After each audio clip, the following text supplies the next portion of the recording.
Hello, and welcome to the Weekly Scroll Podcast. My name is Ryan. And I am an escaped man with a face that other people have as well. Very nice, very nice. Living that clone life.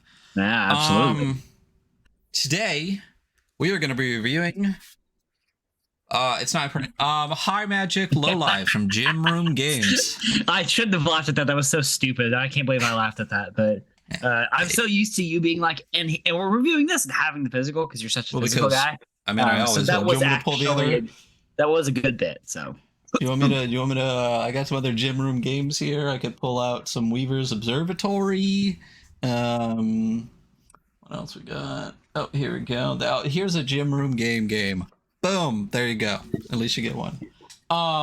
This is like a love having this stuff here. So today, we're talking about High Magic, Low Lives by Jim. Did I say that yet? I don't know. Did you? I did when I held up the fake book, and you were just so tickled. I'm still waking up. Yeah. So this is like pretty early Gym Room game stuff. Yeah. We're getting back to that. So let me pull this up. Right. So as far as I can tell, it was this is Gym Room Games.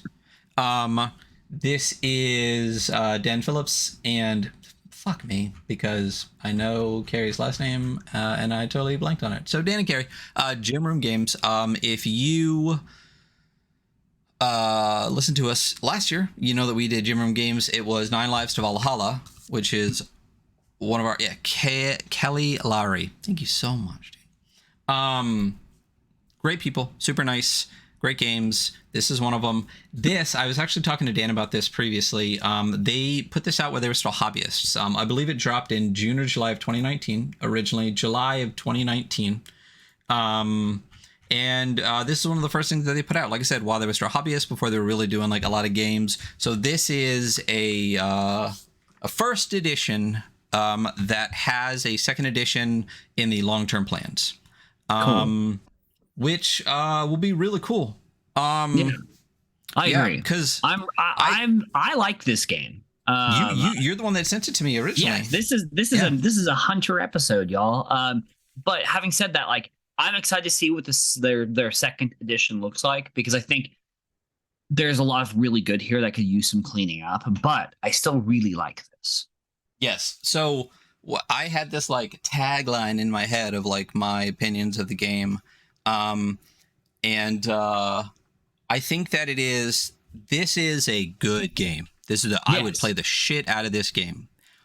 It is a good game. I think there is a fantastic game in here, that a second edition, could be. But this is such a you game, bro. No, it's very much I started reading it and I was like, oh yeah, this is the youest. This might be one of the youest games we've ever talked about. Magic. It's incredibly modern. It's Low Lives. Low Lives. You're a dropout scumbag who's trying to rob from the rich. I mean, it really couldn't be a more you game. Oh yeah, dude. Yeah. I can't remember how, because I bought this on itch. I think I just saw it and I was like, this looks cool. Like Magic School Dropout looks cool. And going through them, like, oh, this is so me. Because I've been trying to get us to review this for a couple months. We've just been busy. I think you sent it to me in like December, and then I realized I actually had it already because I backed the TTRPG for Trans Rights in Texas bundle. Oh, and this was in there. That's how I got it. I love when I'm like, oh man, I really want that game, and I go to the itch page and I bought it in a bundle like 2 years ago. Love that shit. Yeah, I've bought so many of those bundles. I have no idea what I own at this point, but it's always good stuff. I generally like to parse them. You know, everybody in the bundle is doing good work, but there's maybe like 10 or 12 in a bundle that I'm really in there for. So why this is a Hunter episode?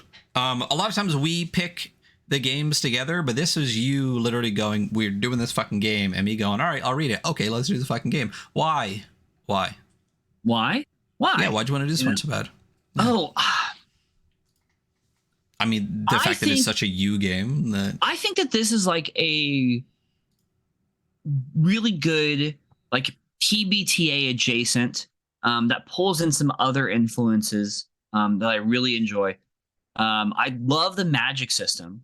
I like the idea of the magic dice, how mana works, your magic domain. I think it's really very simplified. And I really like this setting of like, yeah, you live in like a modern world where the immortal aristocracy has just, they're immortal and they've just been in power for so long that they have treasure hidden everywhere because they're immortal and just accrue wealth. And, you know, at a certain point, you and your buddies are like, wait, why are we working for these people? We should, to hurt other people. Why should what we should just take from them? And I believe the impetus for the creation of this game, and I might be incorrect, but I vaguely remember reading this, is that, you know, gym room games, home game, you know, they're playing Dungeons and Dragons where you get paid by rich people to go attack goblins and shit. And they were like, well, that's really making much sense, like make a lot of sense. When we would just rob the rich people. And so this is that.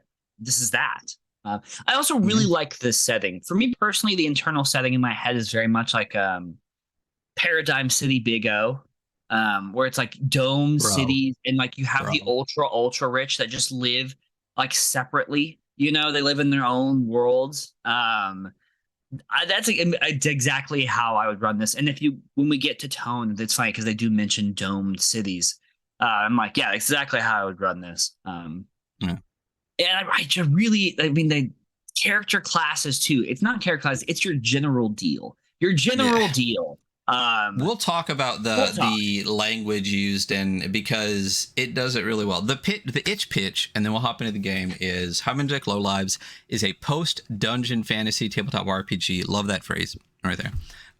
About weird wizard school dropouts who get into trouble with the immortal aristocracy to make coin and build their hashtag brand. I mean, it's great. It's great. Let's hop into the review. So again, this was, gosh, fuck me, almost 5 years ago. 2019, aka yesterday, aka 5 years ago. I mean, it's only 2020 right now, so it's insane, dude. It's insane, dude. On top of just getting older, the pandemic just deleted a quarter of my life, is what it feels like. So again, this was while they were, like I said, when they were still hobbyists. So it's public domain art with pretty much just some bright colors and an extraordinarily simple layout just in PDF. So we're really getting into just the meat of the game, because that's what we have. When we get to the art and layout score, it's going to be pretty low, just because it is. Powered by the Apocalypse, made with the Black Hat, Heimendick Lowlives, Dan Phipps, Kayla Lowry, powered by the Apocalypse, made using the Black Hat, and forged in the dark. And we'll get to some of that stuff here in just a minute. Attribution, I like this. There's a lot of like shout outs and inspirations and things. I like Adventure Time with Finn and Jake. Lots of stuff. Book of the New Persona Sun. 5, I think, is a great one. You know, it's very you ever played Persona? No, I know there's like a anime I've been meaning to watch. I do see this here. Layout and dice conventions inspired by Troika. Definitely got that Troika inspired layout. Good job. One of the best. Yeah. And then they list. I love numbered headings on chapters. I'm like, yeah, just go to 1.21. I'm like, okay, cool. Yeah. You know, I thought about that, and we'll show everyone that we're talking about in a minute. It really comes down to usability versus vibes, and that's what would break me trying to do a game where I'm like, fuck, like if I really want a game that's like really readable, I'm doing it exactly like this. If I want a game that's like all vibes, like hitting like the Merkborg, I want you to feel the game the whole way through, it'd be hard to do it like this and feel that. Troika hit a good balance, but there's specific reasons why, and we'll get to that too. But I love that there's the artwork sources.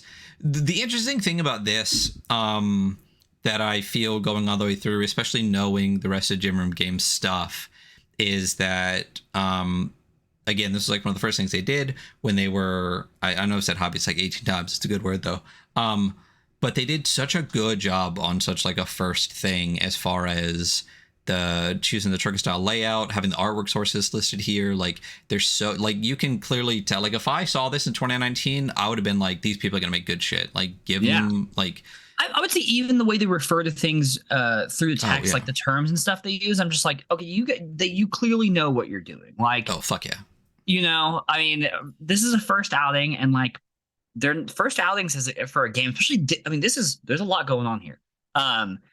They shouldn't really be this good. Not that they shouldn't, but they very often aren't. True. But yeah. I will say though that there are a lot of things in here that kind of show that it is a first outing, and we'll get to that. There's some technical jargon that's kind of mixed matched. There's some references that are a little bit off, and there's a little bit of anachronism that could definitely be cleaned up. Like I said, this is a great game. This is a really good game that could be a fantastic game, and I'm excited to see a second edition. So we get to, there's 12 chapters. And when we get to the table of contents here for those on podcast line, like we said, art is full page public domain chapter headers, and that's about it. So we're not really going to get into that. It's a black and white. It's black text on white layout. And the Troika style, like literally introduction 1, setting 1.1. What is a low life? 1.1.1. Role playing games 1.2. So you get it. You get it. And what's great is this whole section's hyperlinked, and that's great. And it has bookmarks, at least to the main chapter headers, which is great. A couple of things, a lot of references in the book we'll talk about. None of those are hyperlinked, where it says check 2.1.2. That's not hyperlinked. That would be really nice, because they do that a lot, which I would definitely cut out later. And I do like that they break the tables down into parts.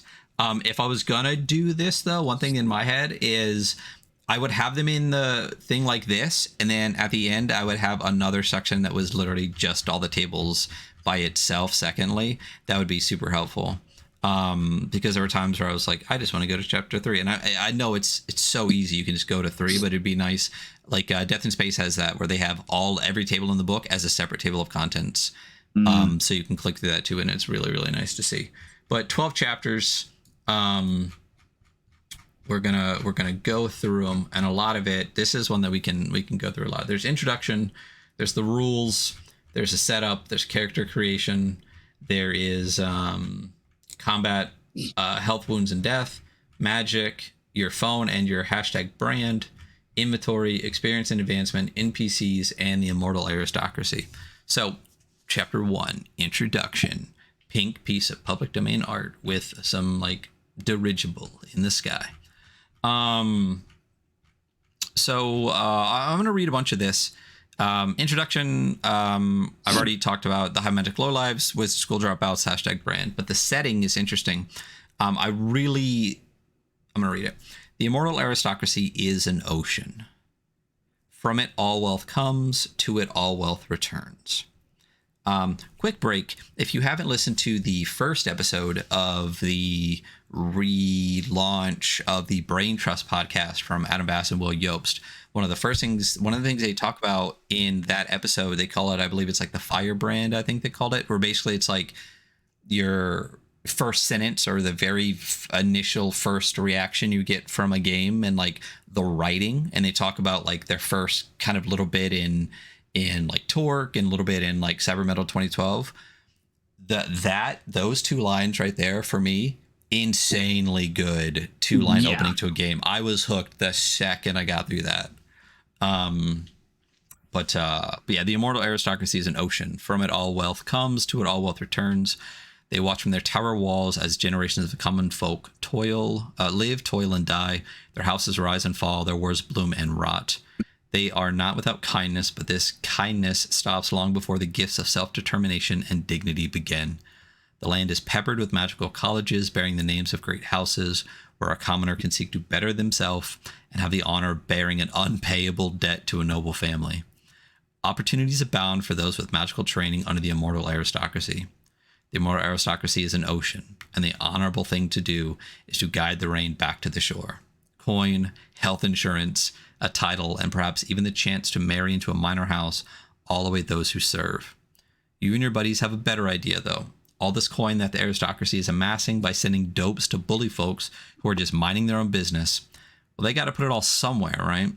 So maybe instead of messing with folks just going about their business to bully them out of the last 2 coin they have to rub together, your time would be better spent wading into vaults with more coin than you can carry out.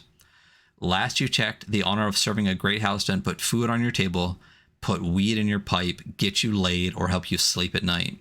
Ideally, the work would be good, profitable, and legal. But hey, 2 out of 3? Let's go rob a duke or whatever.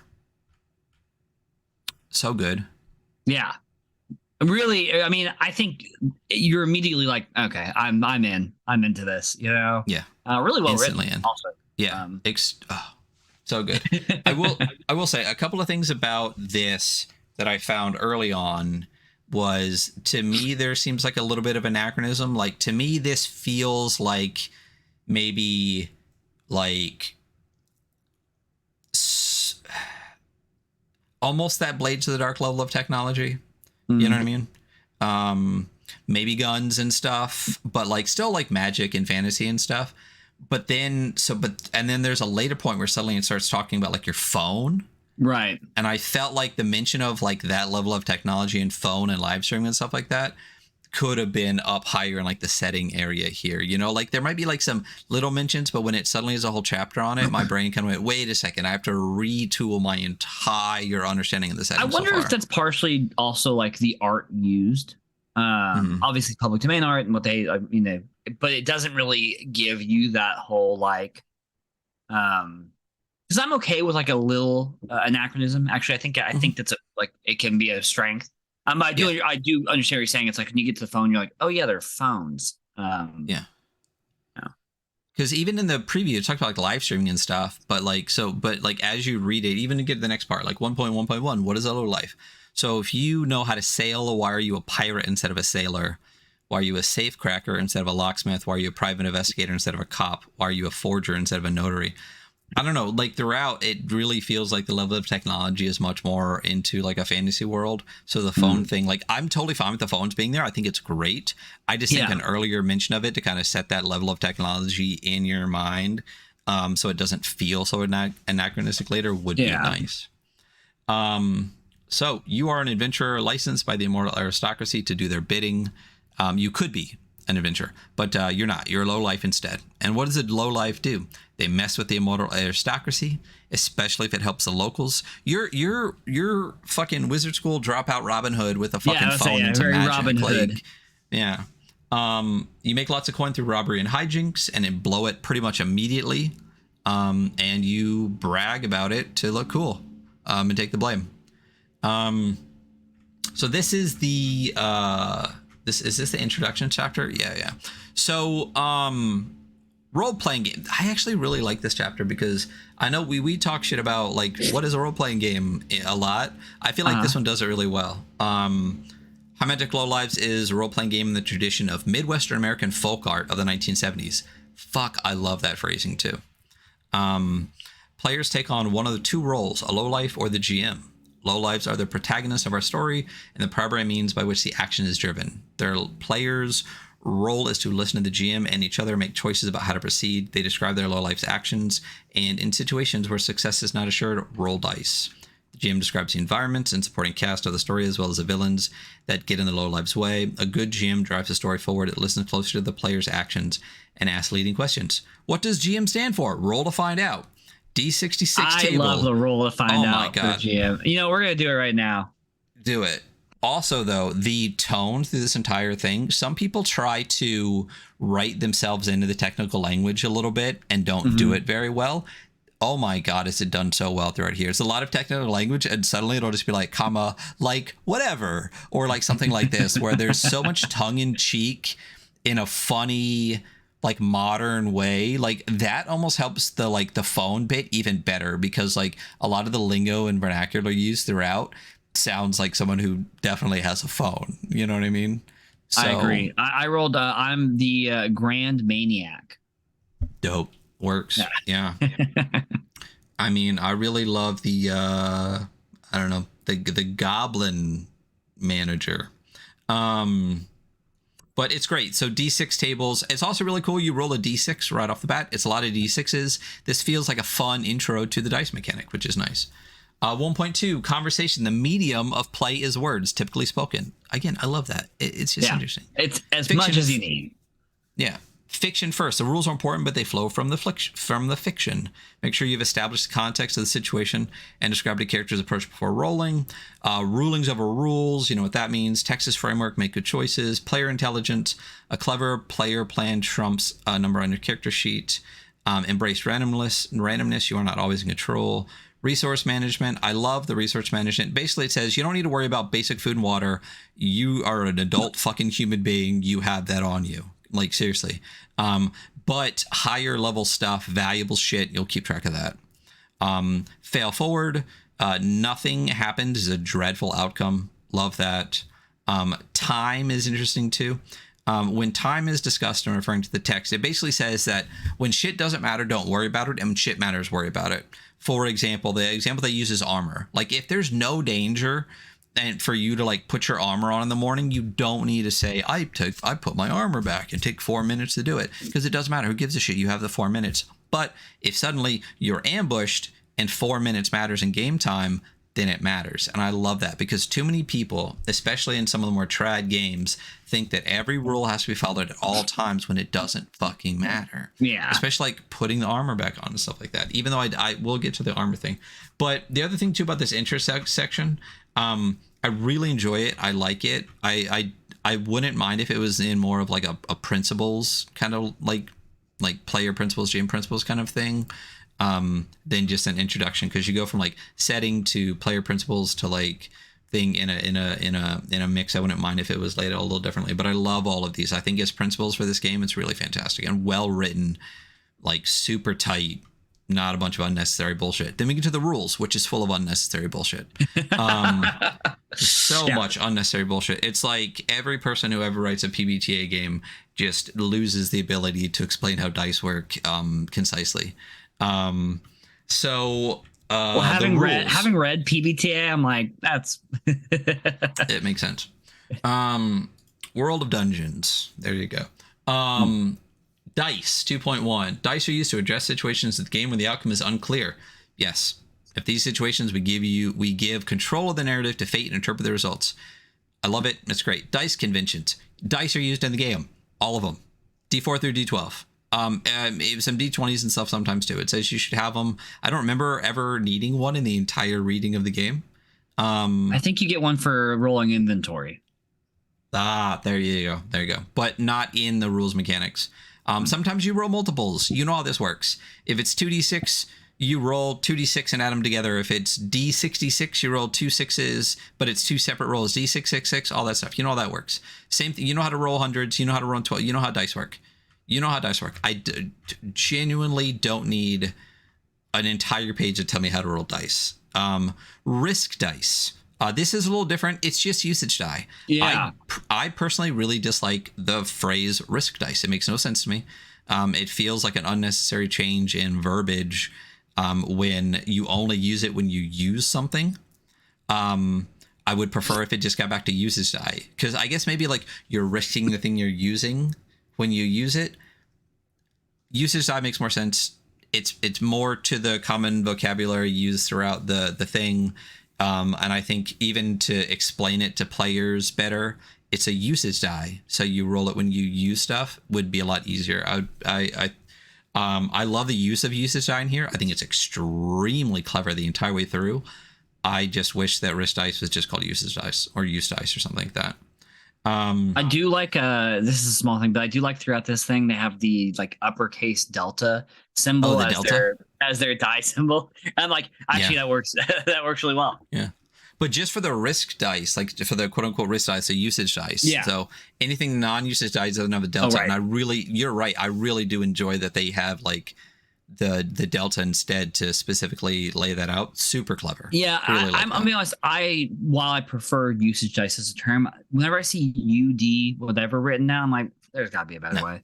Yeah, the delta is a way. So yeah. Oh my god, the delta is a way better way. When employing an element of the game, so for those that don't know what usage die is, basically like you have a die.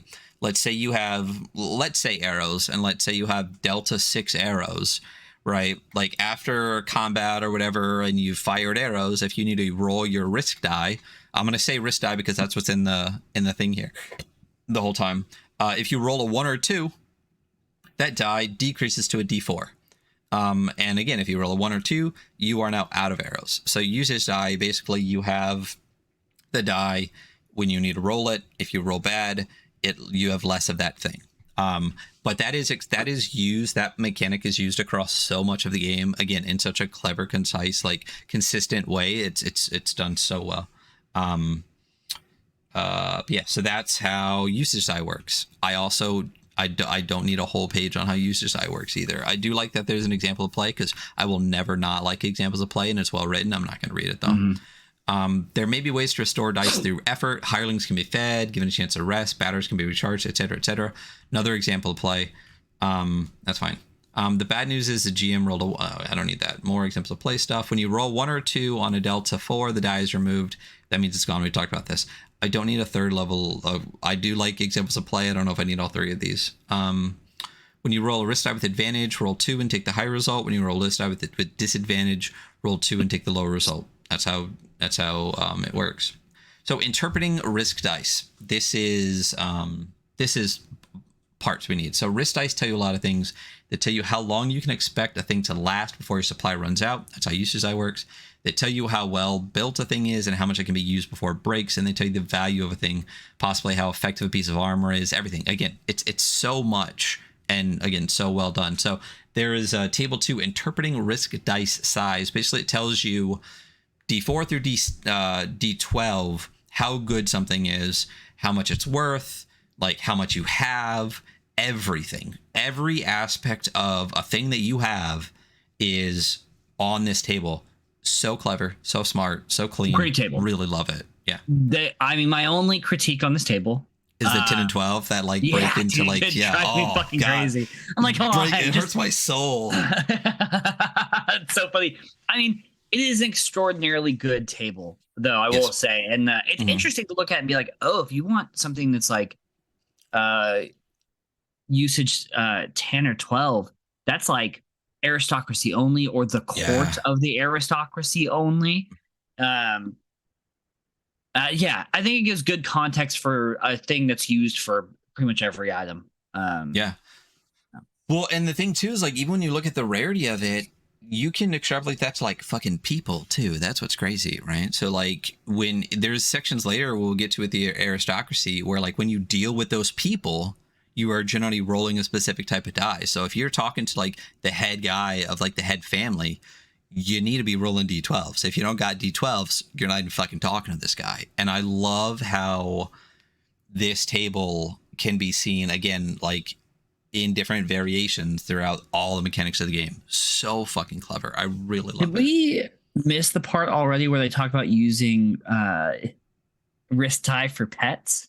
So I think we might have blown by it, but when it says design commentary. Oh yeah, the design commentary basically says don't kill your pet. Yeah. Yeah, I love it. I love that. Yeah, you can use a risk die for a pet, but like we really strongly encourage you to not kill them when the die runs out. I'm like, yeah, that's good.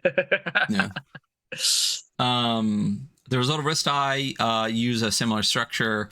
A Delta 6 material cannot produce a glorious result. Only a Delta 12 can, et cetera, et cetera. So when you have to roll the die, because you will roll those die too, they are still die.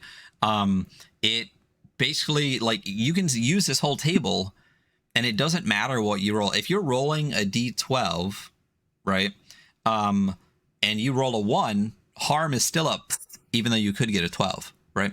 And it doesn't matter when you go up, because if you have a D4 dice, you can't get to a D6 anyway. So it doesn't matter. That's what's so clever about this whole thing too. Like, I feel like this almost feels like those coin machines where the pennies only go in one and the dimes only go in one and the quarters only go in one. Like, it doesn't make a difference because like the dice can only be what the dice are. And whether it's a 12 or a 1, whatever it is on here, it's all the same. Again, the consistency on this mechanic is really fantastic. Tarot cards are not used in the game at all. I think you can like draw them at some point for something or whatever, but it's really more for like the lore of it. Like they describe like the higher aristocracy is like the minor arcana is. Yeah, you assign to arcana. We'll get to there at the end, and like the character classes too. That your general are assigned to major arcana. Yeah, the general deal. Yeah. You can roll for them too. I mean, but I would definitely. You can. Oh. Yeah, exactly. Yeah, you can, I guess. But I would definitely bring tarot cards to the table and be like, what are we going to play as? Well, what's dope about that too is that you get, like, that tarot card can put so much personality into your entire character the entire time. Yeah. You know what I mean? Like, if I rolled this character and we were playing a campaign, I would get a fucking tarot card T-shirt and rock my fucking character. You know what I mean? Like, yeah, I would absolutely. do all sorts of shit. I would have it as like a fucking dice box. I would get like the tarot card dice box. Still going. Attributes. There's 6 of them. You can only go from 0 to 3. I like it. It's a small window. You're not rolling to get fucking 3d6s and 12s and stuff. You got strength. Again, I'm gonna read this because it's written in the way that they write, and I love the way that they write. So strength, hit things good, carry more stuff, lift things, be strong, dexterity, shoot things good, sneaky deaky, dodging, yoga. Con, more HP, carry more stuff, survive poison, handle your booze. Intelligence, cast spells, know things, quote unquote, actually, or research. Wisdom, see with your eyes, read the room, more MP, chill with animals, more HP, and then charisma. Force of personalities, public speaking, more MP, being online. Just the way, like I said, I know we read a book, and I'm not going to call people out on it. I'm also not going to remember what it was, where someone, again, like tries to write the language of the game kind of in like and with their personality. Yeah, either their personality sucks or their writing does, but this is fucking fantastic the whole way through. It's a fun read. It made me laugh so often. Yeah. And again, because so much of it is like technical language, but then like it'll hit you with something that you just crack up like in a good way, and it's really great. Using your attributes. So this is basically how to roll stuff, right? So the low lives player states what they want to do. So I think we're getting into a part here where I have an issue. So your attributes come into play. It's PBTA. You roll 2d6. It's mixed success, right? So the low life states what they want to do. The GM states how risky and effective that approach will be. So the other thing too is this section randomly bursts into Blades in the Dark language without explaining the Blades in the Dark language. They do that a couple times through here. Like at one point they talk about a move, but they don't explain moves. Like there are a couple of moves in here. Yeah. But the thing is, like I'm okay with that. I'm okay with this being like, this is not your first game. You've played PBTA before. You know what these words mean. Or write it like it's like for brand new people, right? So like, if you're gonna have like 2.5 pages on how dice work, then you should also have what approach means, what position means, and all this stuff works too. But if you're gonna just put the words in that we all know because we played these games or read these games before, get rid of the 2 pages on how dice work. Like pick a level of how dumb you think the people are that are reading the book. The low life player states what they want to do. The GM states how risky and effective that approach will be. The low life player rolls 2d6, adds them together with an attribute in question. 1 to 6 fail with consequence, 7 to 9 success with consequence, 10 to 11 success, 12 plus critical success. That means you don't have to roll 2d6s. You can roll like an 11 plus modifier and still get a crit. The table interprets a result in the context of the situation. I like that it's a table interprets a result. It's definitely a group narrative for a lot of the stuff. The risk determines how bad the consequences are. Again, advantage and disadvantage. And then we get into, like I said, approach, position, and effect, which is Blades in the Dark language. Approach is basically how you want to do the thing and what you're using, like your attribute, equipment, all that stuff. You're explaining that. And then position and effect. I mean, I did actually go back and read some Blades in the Dark again, which are you mad that you went back and had to read Blades? I'm mad I had to fucking read it again. Position and effect are kind of used loosely here. It basically says, based on the low life's approach, the GM then describes the risk and effectiveness. The table should have a good sense of the consequence of both failure and success before rolling. My thing is like, there's no real reason to use quote unquote like position and effect to use the Blades of the Dark language in this because it's not the same. Because if you're going to say position and effect, but then in the way that you write it, say risk and effectiveness, just call it risk and effectiveness. You know what I mean? Yeah, I mean, personally, I'm never a big fan of position and effect. Like, it's terrible. As like a standout thing, I feel like, I don't know, maybe it's just because in my table, naturally we're going to have discussions like, okay, well, like where you're doing things right now, if you do this and succeed, like it's what's it really going to give you? You know, maybe not a lot. But I don't like codifying it as that and making it like a boxed parameter. I was actually, what's funny on here, and we'll do a quick aside. I solidified or crystallized a little bit of my feeling about PBTA and its derivatives, not derivatives, you know what I mean? Like it's children. Especially also after listening to the recent RTFM podcast episodes with Aaron King and Max Lander. Definitely go read RTFM. They are smarter and better than us at this. But that's so true. Right. And talking in the Discord server, I realized why I don't like PBTA games, or not in the way that PBTA is written to be written, and why the people that like it do and don't like the way that I like PBTA games, which is more towards World Dungeons and like Victory Basic, as opposed to even like Dungeon World. It's that there's too much scaffolding and too much vocabulary. Like, I don't need a capital P, capital E position effect for you to just tell me after they say what they want to do, you say what the risks are. You know what I mean? It's the same thing. And I think that when those style of games came out, having the vocabulary and having that amount of scaffolding for a new game was important. I just think that game mechanics and kind of like game language and stuff has evolved past that. And an understanding of that style has evolved past that. So for me, one of the reasons I don't like moves is it's too much scaffolding. You know what I mean? Like I feel like I like the options for everything, and the move literally gives you like 3, and that's the narrative. So to me, it's just too much scaffolding, and it's too much vocabulary that says like, well, when you do capital A, you get to capital B, which lets you do capital C, which gets you capital D. And I'm like, that's 4 new vocab words for you to tell me to just do this like quick thing. You know, I don't need it. That's just an aside that's not really effective at this. I just don't think you need to use the Blades in the Dark language here, because it's not used quite the same. And this is done much more simply. Anyway, so position and effect. Basically, approach, you say how you want to do it. Position effect, the GM tells you the risk and consequence for it. And then there's consequences, and that aligns to the fiction, it aligns to the risk, it aligns to the narrative that you're doing together. It talks about grievous bodily harm here. We're going to skip that and talk about that in damage, because I have opinions on that too. Success and critical success, they exist. It's happening. Special actions. So special actions are quote unquote moves. It's interesting because when you get to special actions later, one of those, they start calling it moves, and I think maybe there's just a forget to recall it special actions. We'll get to that, but basically they are literally like capital M moves PBTA style, as in like on a 1 to 6 you get 1, on 7 to 9 you get like 2, on a 10 to like, you know, et cetera, et cetera. You can get up to all 5. So special actions are special moves you get to do. I think I prefer, maybe it's just within the context of this game, I think I prefer special actions as a title. Yeah, I hate the word moves. What's up?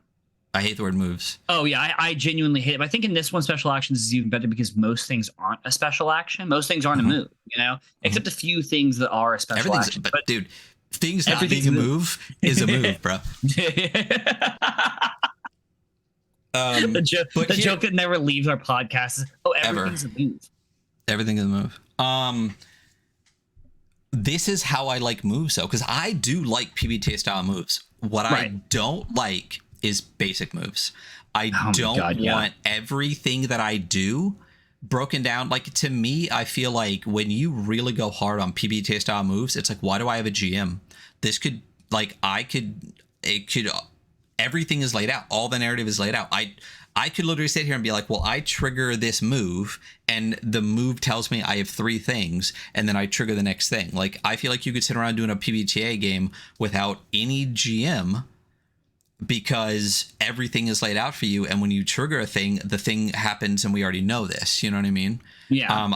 I personally don't like that. What I do like those style of moves for is like powers, spells, special actions, things where I'm not doing my basic shit. I'm doing something big and important, and the risks and consequences are specifically laid out in a way that's important to the style and the fiction. I love moves when it's done exactly this way. So when I saw that, my head immediately said, I hate moves, but then I was like, but not when they're done this way. I really enjoyed them this way. And we'll get to those again a little bit later. Special action attributes. Special actions commonly use primary 6 attributes listed, but there are some other ones that you'll get to, and we'll get to the hashtag brand discussed in section 8.1. Not hyperlinked. It'd be nice if it was, but again, this is 2019. Is acquired. Brand is acquired for charismatic posting online. The first time they kind of mentioned that in the game, hashtag brand and posting online, my brain went, wait, I'm posting stuff online? Even though like it's there before. Some outcomes are more concerned with the fiction of the game. Don't underestimate the importance of shifting the narrative and success of your low life's adventure. Advantage and disadvantage, we've talked about that 3 times already.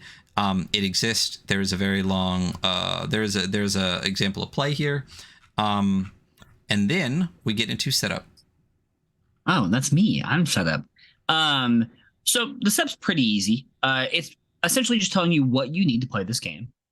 And then discussing with your low lives kind of like the tone and the setting. Is this going to be like a silly or serious game? Is this going to be like very dark and heavy? A discussion to have with your player characters. I think it says before the ink dries on the character sheet is crucial. And I agree. Joe characters in the focus of ancient prophecy can absolutely roll in the same party so long as everyone knows what to expect. Great advice. Very solid advice. I skipped over like kind of what you need, but it's a tabletop game. The things you need. Dice. Shit, like, yeah. Content's really interesting. Like, what does your world look like? Are the immortal aristocracy, like this one says vampires, and I'm thinking like, you know, they ride mechs around or whatever. Yeah, do you live in dome cities? Like, what is in this world? Like, do you want a fun sex romp? Which is very 2019. Very rare that you see that, and we'll see more stuff like that coming up. Yeah, and it kind of just lets the what did I roll for GM? Goofy. Grand Maniac. Yeah, we'll say that. Yeah, whatever like it gives the Grand Maniac like room to like help plan and move around. Then you have safety and curation tools. Always a great section. Talk about safety tools with your table.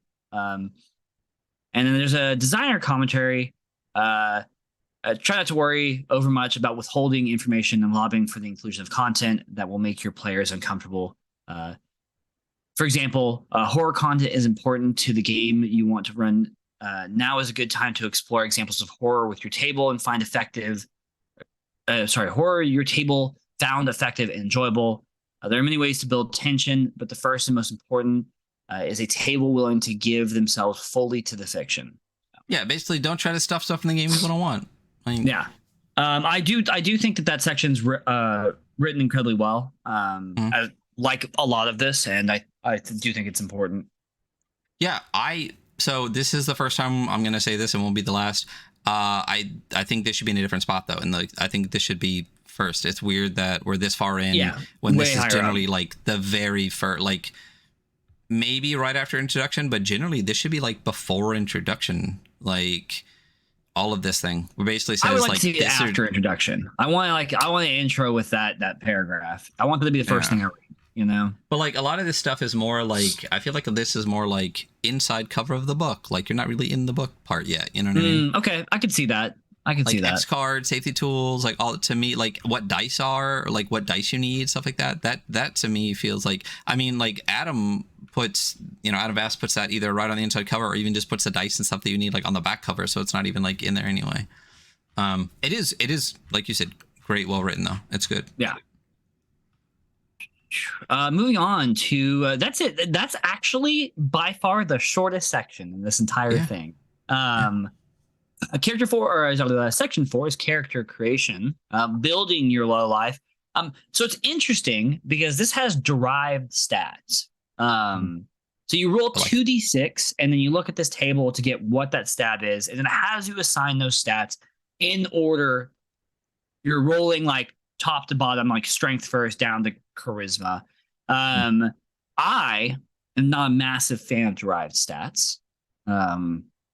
I'm a stat spread guy, but like the window here is pretty small, so I think this one's okay. You know, it's not like you're rolling and you're like it goes 1 to like 9 or whatever, or 0 to 9. But yeah, because you're I mean, your go-to is D20 roll under. So like deriving stats for that is weird. But as far for like 2d6 with the numbers and stuff like that, like either doing like a what am I trying to say? Like a standard array. But I actually really love this. Like 0 to 3 because you max out at it anyway, and the numbers aren't like really that crazy. I think it's interesting. And the majority of things you're gonna get will be 1. You know. Yeah. And not only that, like it does at one point in the game, maybe I breezed over it. It talks about like bringing OSR into like PBTA and Black Hack and stuff a little bit. So I think it's a nice thing to sit around the table and like roll your 6 stats. Kind of gives you that little bit of like dungeon gamey feel. But then your margins are like, you're pretty much going to get 1s and 0s for everything. I like that. I actually like it. Yeah. Once you generate your 6 abilities, you can swap to. I am also the person who's like, honestly, just roll 6 and assign them how you want for your character.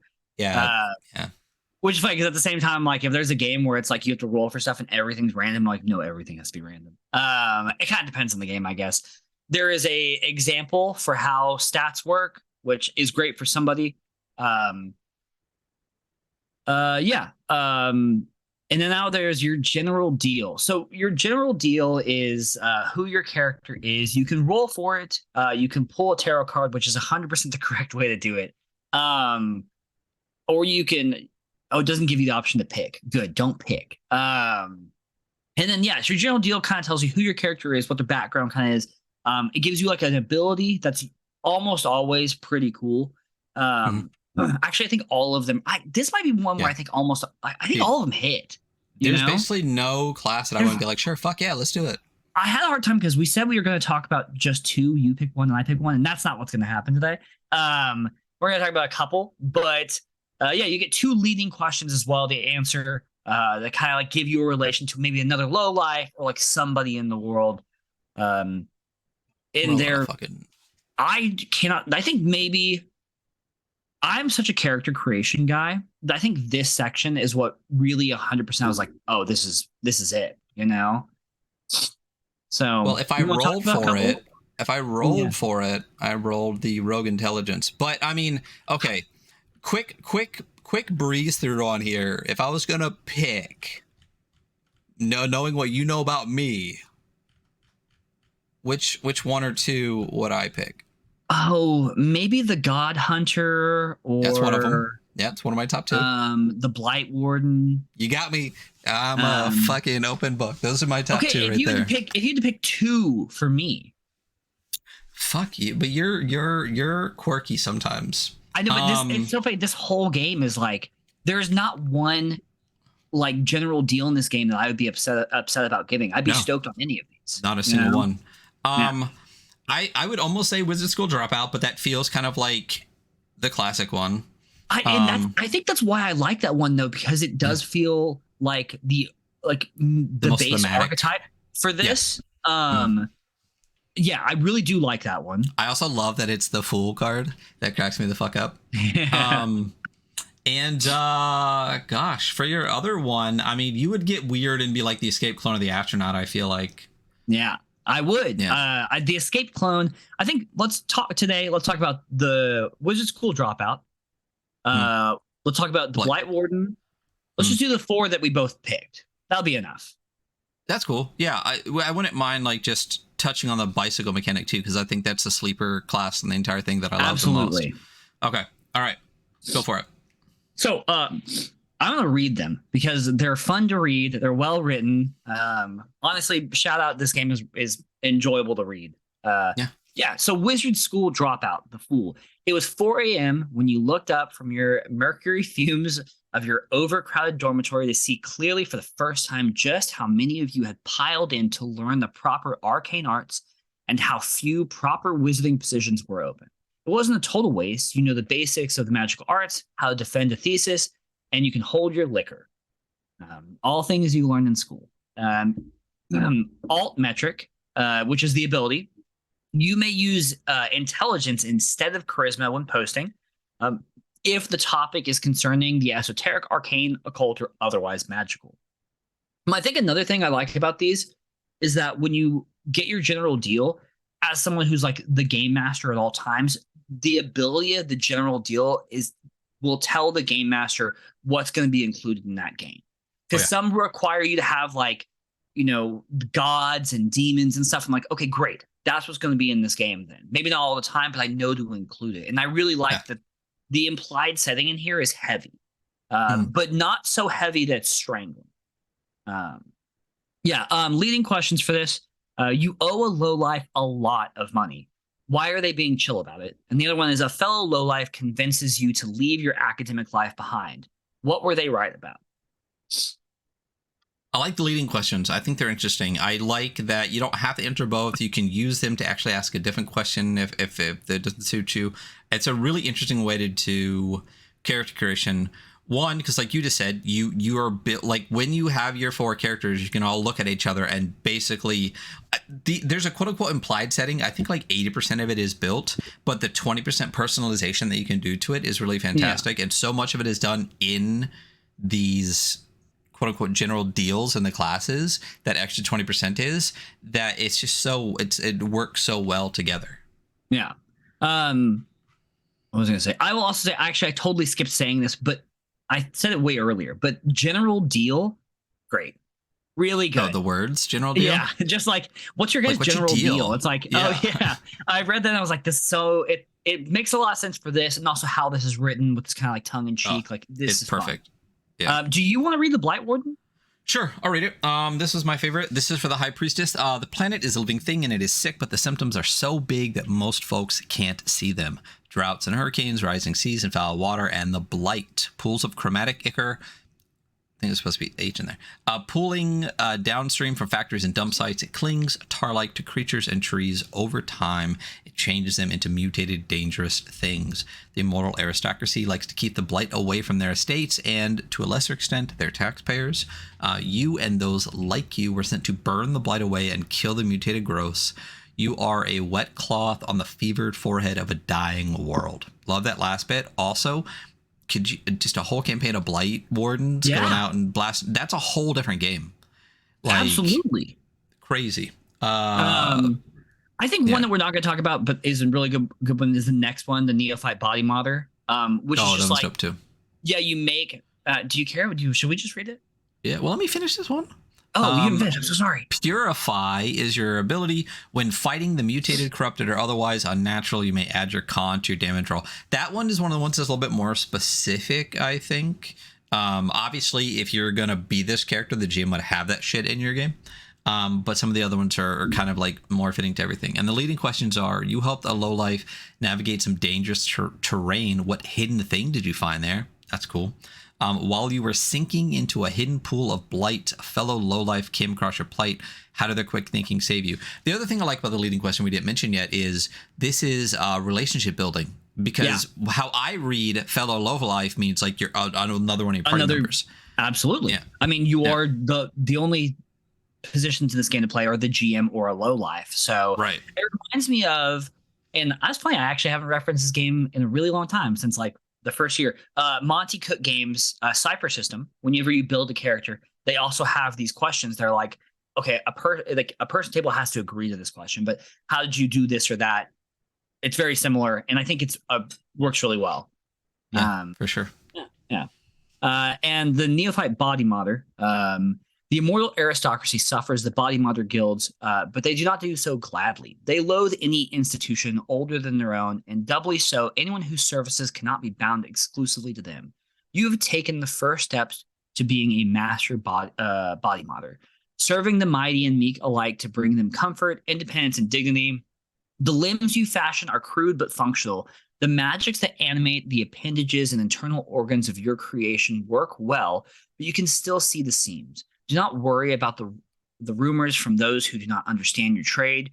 Your charge is not to replace broken parts with fixed ones.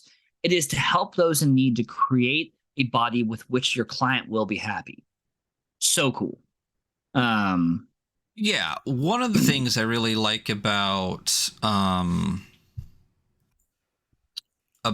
of this in general too is, now listen, I do not have a prosthetic. So I'm talking like with doing my best to not sound ableist as fuck here, right? Because I don't know how people feel about it, but I feel like as soon as you start talking about prosthetics and things like that in a game, it's really important to make sure it's one of those things that like has to be done with a level of, I mean, everything should be, but you know what I mean? Like a level of care, especially if you're not a member of that community. And without trying to sound ableist or whatever, I feel like they do it incredibly well through this entire thing with a lot of respect and everything all the way through.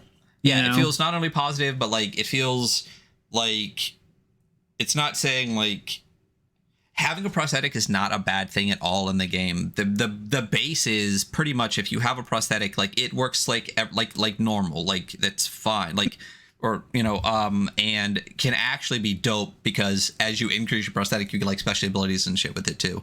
Like it's not like, oh, you have like you know, a prosthetic leg and now everything you roll is a disadvantage. You're not like permanently disadvantaged by your prosthetic. You're at least having the same abilities you had before you had the prosthetic, or even more so.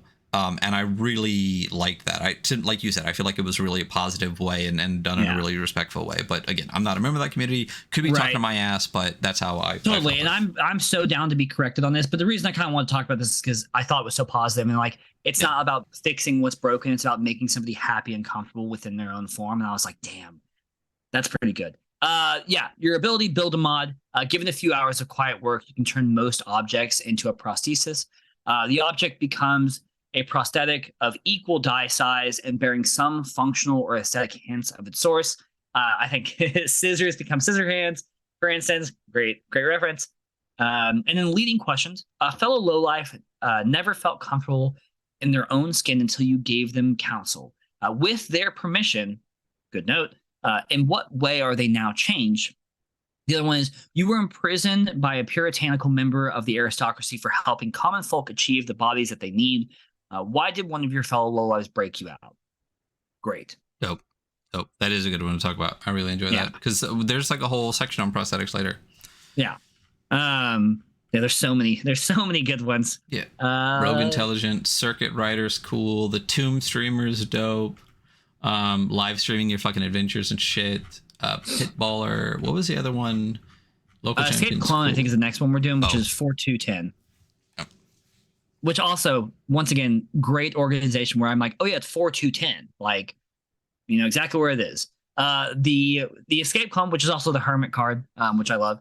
There was a time when you thought everyone shared your face.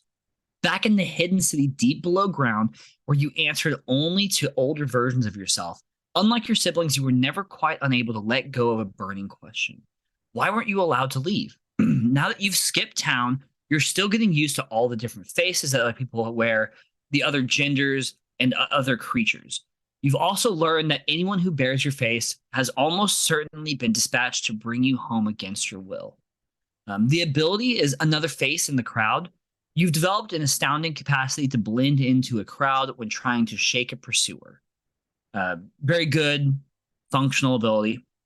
The leading questions being, someone who looks exactly like you, but with an eye patch, tried to take you by force.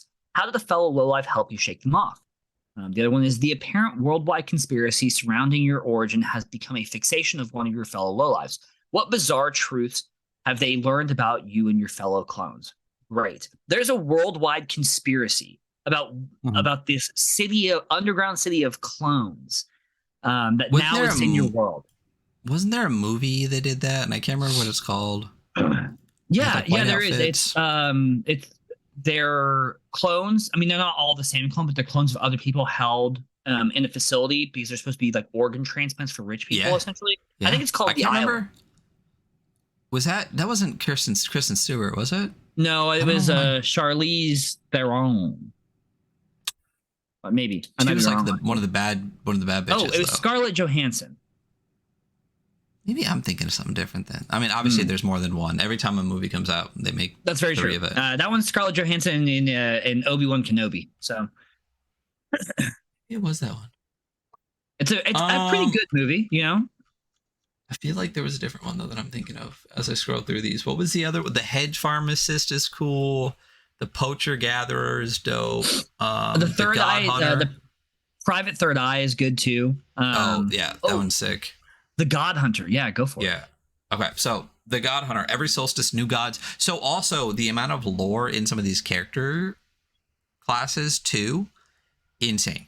Every solstice, new gods emerge in odd corners of the world, and every solstice, the hunt begins anew. Every god contains the potential for a new minor house of the immortal aristocracy to arise. Once shackled, they can be drained of their power to ensure the life and vitality of those with the means to keep them. If one wishes to truly fight the immortal aristocracy, they must be prepared to fight gods. You've been sniffing around the edges of the great houses for some time now, trying to sort out the secret hidden vault in which their gods are kept and preparing to put them both down. The gods are too dangerous to exist, so your ability is Schism. When battling the divine, demonic, or otherwise extraplanar, you may add your wisdom to your damage rolls, and your leading questions is one of your fellow lowlives is not yet convinced of the righteousness of your hunt. What about their disagreement is charming rather than frustrating? Or you suspect a fellow lowlife is divine in nature, if only a distant descendant of a minor godhead. Why would you never let them come to harm? So this straight up says gods exist. The immortal aristocracy is immortal because they literally capture gods, chain them up, stick them in their basement, and siphon the power off so that their whole family can be immortal, right? And every solstice, new gods pop up, and basically everyone just goes, yo, let's go catch a god, and like hopes to raise their station by catching a fucking god. That's so fucking cool. Oh, it's dude, reading this the first time, and I skimmed this part, and I got down to the actual immortal aristocracy section, which is the last section. And reading, I was like, dude, what? This is, I mean, that's so creative, right? Like, yeah, it's such a good idea. It's like, yeah, they've enslaved the god to give themselves immortality, which I actually, I don't know if you remember this, but I wrote a setting when I lived in California. Did you? Okay. No, I was saying, yes, of course. We've talked about it like 80 times. Talk about it. I was like, oh, yeah, like the current gods are actually stealing their power from the actual gods. Yeah. Oh, God. What did you call them? Wasn't it a P? Does it start with a P? Like they take them over and then they chain up the gods and siphon the power from the gods. Yeah. They're like primordials or something like that. Primordials. That's what. Yeah. But dude, write more of that. I know I should write more of that. It's so old. Yeah. I actually still have all the documents for it because I did write a lot of it down. Dude, it's such a cool piece of large piece of lore for this game. Yeah. Well, and then some of the other classes, like the Disgraced Noble is literally one that lost their immortality, which is dope. The Strike Organizer is cool because that's sick. But then one of the other ones is the Oathbroken Executioner was another one that was high up on my list. But the God on the Run. So there's three classes where you're either hunting a god, are a god, or used to have immortality and lost it. So fucking cool. Yeah, I really like the God on the Run. I definitely created a character concept for that one. I don't know why Starfire popped in my head as soon as I read that. Like the Teen Titan? Yeah, because she's super powerful but kind of dumb, and when you read the part, it I feel like part of it's just what is it? There's one that basically it basically says you had to be explained, someone had explained to you that being a god is not normal. You know what I mean?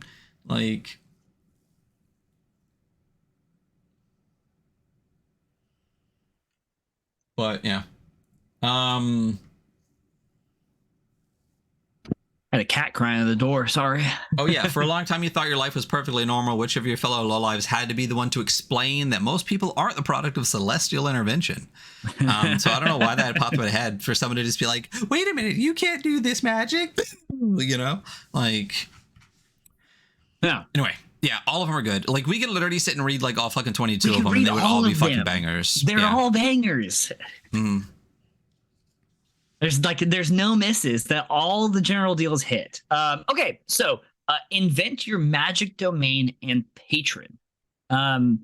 This is another point in the game that I love. This is very much a me. So for your magic domain, you basically just pick what kind of magic that you do, and it can be related to your general deal. It doesn't have to be, but it will dictate what you can deal with, right? I like their example a lot. Oh, dude, I was just gonna say that. I was hoping you were gonna read the example. Yeah. So the nature of your domain may make certain applications of magic impossible. Great.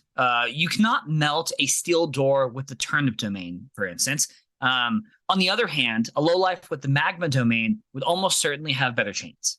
And I couldn't think of a better example to give than that one. It is perfect. And I like that picking a domain immediately limits you. Because I think like limitations and rules give you space to be really creative. Oh, does it? What's up? Nothing. But yeah. So that's your domain, dude. I don't know if I've ever actually tasted turnip. Yeah, and it kind of gives an example of like, Wizard School Dropout may have something that sounds like college magic or like a college major, and then like the Oath Broken Executioner, which I'm surprised is not one of the ones you picked. Would have some like it was my number 3. I just forgot it. Okay. Yeah. I like it says probably have a kind of gothic word salad. Yeah. What's interesting because everybody can have magic, so like every single one of these can get like the astronaut. Like there's an example later that has like star magic and shit, but like even like the bicycle mechanic and like the rogue intelligence, like having, first of all, being able to do whatever, because it's also like, it's cool if your rogue intelligence magic has to do with rogue intelligence, but it's also cool if your rogue intelligence magic is like pillows, like, Absolutely. So, yeah. Just starting pillow fights all the time. Right. Landing softly out of any window you jump out of. I can make that work. Dude, yeah. And then, like the fucking when on Community, when they wrapped Pierce up in all those pillows and had like a pillow golem, I haven't seen that episode, but yeah. Listen, right. I've seen several episodes. Patrons. So I read this is optional, right? You may choose to begin with a patron, and basically, because you can find one later if you want. Like, yes. So a patron is represented by a risk die, usually while here, and you can call on them for aid, essentially. And if you roll a 1 or 2, the die size goes down, and you can do a mission for them to increase that die size. And I like that. I think it's really cool. And I think for some of the personally, when I think of patrons, I think of like Warlock magic from that trad game. And for some of these general deals, I as a player, I wouldn't require this as if I'm the GM, but I as a player would probably be like, why does my person have magic? I'd probably pick a patron to fill in that, like, why does my whatever bicycle mechanic or astronaut have magic or whatever. But once again, it's not really like you don't have to, but I think it adds like a fun like element to like, man, I pissed off my patron, or hey, we need help, Well, that's one thing I did like about playing Warlocks in that other game is kind of it's one of the only ways that 5e does what this does the entire time, which is to put lore into the game, give you narrative flavor versus just being like terrible. But it's the only good thing about the Warlock, though. Yeah. So is that your patron gives you so much narrative flavor for you and your GM to work with that like it's just fun, Yeah. Especially if you have a GM that like fucks with you with it, it's so much fun. Which I would totally do. I would absolutely. You have to. It would be a double-edged sword that I mean they can help you, but also they have their own agenda, and you're just a tool in their own larger agenda. But people forget that all the time. People forget that intelligent swords have personalities that can fuck with people all the time too. You're like 10 episodes later and just like, oh shit, like, oh yeah, your guy talks again. Oh, I guess he's been quiet. You know what I mean? Like, I don't know. There is a section though, like the very end of that says like they're often more trouble than they're worth, and that's the reason why. It's because they will. But you never know when a little extraplanar intervention will come in hand. I would absolutely use this. I would encourage my table to use this. But once again, I would treat this as an optional thing, which is how it's written. I would say that I would not do it in the first game. Right. I would add that in when people are comfortable, which I think would only take like a session or two. Yeah. Record your starting dice and your brand. Your low life begins with a hit die. Brand. I'm just gonna say brand. I'm not saying hashtag brand. Whenever your low life begins with a hit die of a D6, a magic die D4, and a martial die of D6, and a phone battery at D8, and a brand of 0. You don't roll these right now, just write them down. They're basically just the dice you use for those things. And then just choose 2 bonuses, which I guess it's just right as you create your character, right? I was kind of reading this at one point in time, like this is like leveling up, but this is just right when you create your character. You can choose 2 of these bonuses. You can't repeat, though. It has to be 2 different bonuses. That's upgrading an attribute from 0 to 1. I think that's really great. I think it's like specific to, instead of just +1 to an attribute. It's like, no, if you have a 0, you can make it a 1, which is, I think, better because it keeps somebody from getting like a +3 right off the bat if they don't already have one. Write down another magic domain, which is the one I would take because it gives you another way to problem solve situations. You can upgrade your hit die from D6 D8, upgrade your magic die. Actually, that one might be the one from D4 to D6, or upgrade your martial die from D6 to D8. Next is recording your starting HP, MP, and load. Your HP is just the number of sides on your hit die. So if you have a hit die of a D6, it's 6. So, but you can get more hit die. Totally, yeah. You can increase your hit die. I mean, just in this, if you take the bonus, you have a D8. Your MP is equal to wisdom plus charisma. Your starting carry is 10 plus strength plus con. That's how many items you can have in your inventory. And then roll for starting inventory. This is great. This is a fantastic part. Basically, you're given a full spread of dice, right? 1 of each size, D4 all the way to D20. There are several starting inventory tables. All of them go to 20. And you pick which of those dice you will roll on each table. Meaning you can only use the D20 once, you can only use D12 once, and the tables are made so that the lower or like higher the numerical value on the table, the way better the items get.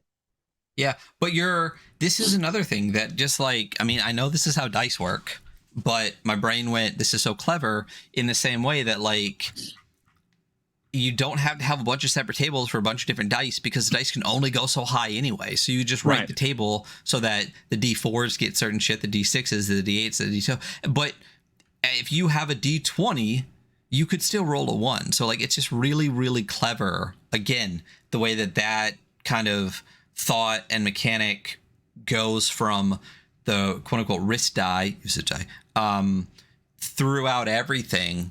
And I love the way that like your little dice are only so big, but your big dice can roll super bad too and be just as equal. So like I really enjoy that the whole way there's through. Definitely. It's funny that we opened this with like, they made this when they were like more hobbyist, and now it's like a full thing that they do. But like, it's still, there's like an incredible through line of logic. In this that I'm like, this was definitely written hobbyist or not at the time that they wrote this. They had a really good idea what they were doing, and I mean, there's a through line of logic for almost everything, you know? Yeah. Fantastic. Again, we said this is really good as is and could be absolutely fantastic. Like the core mechanics, the core language, like almost everything through. I just think rearranging, chopping off a bunch of unnecessary like verbiage, and this is insane. Put it in a hardback, fancy foil.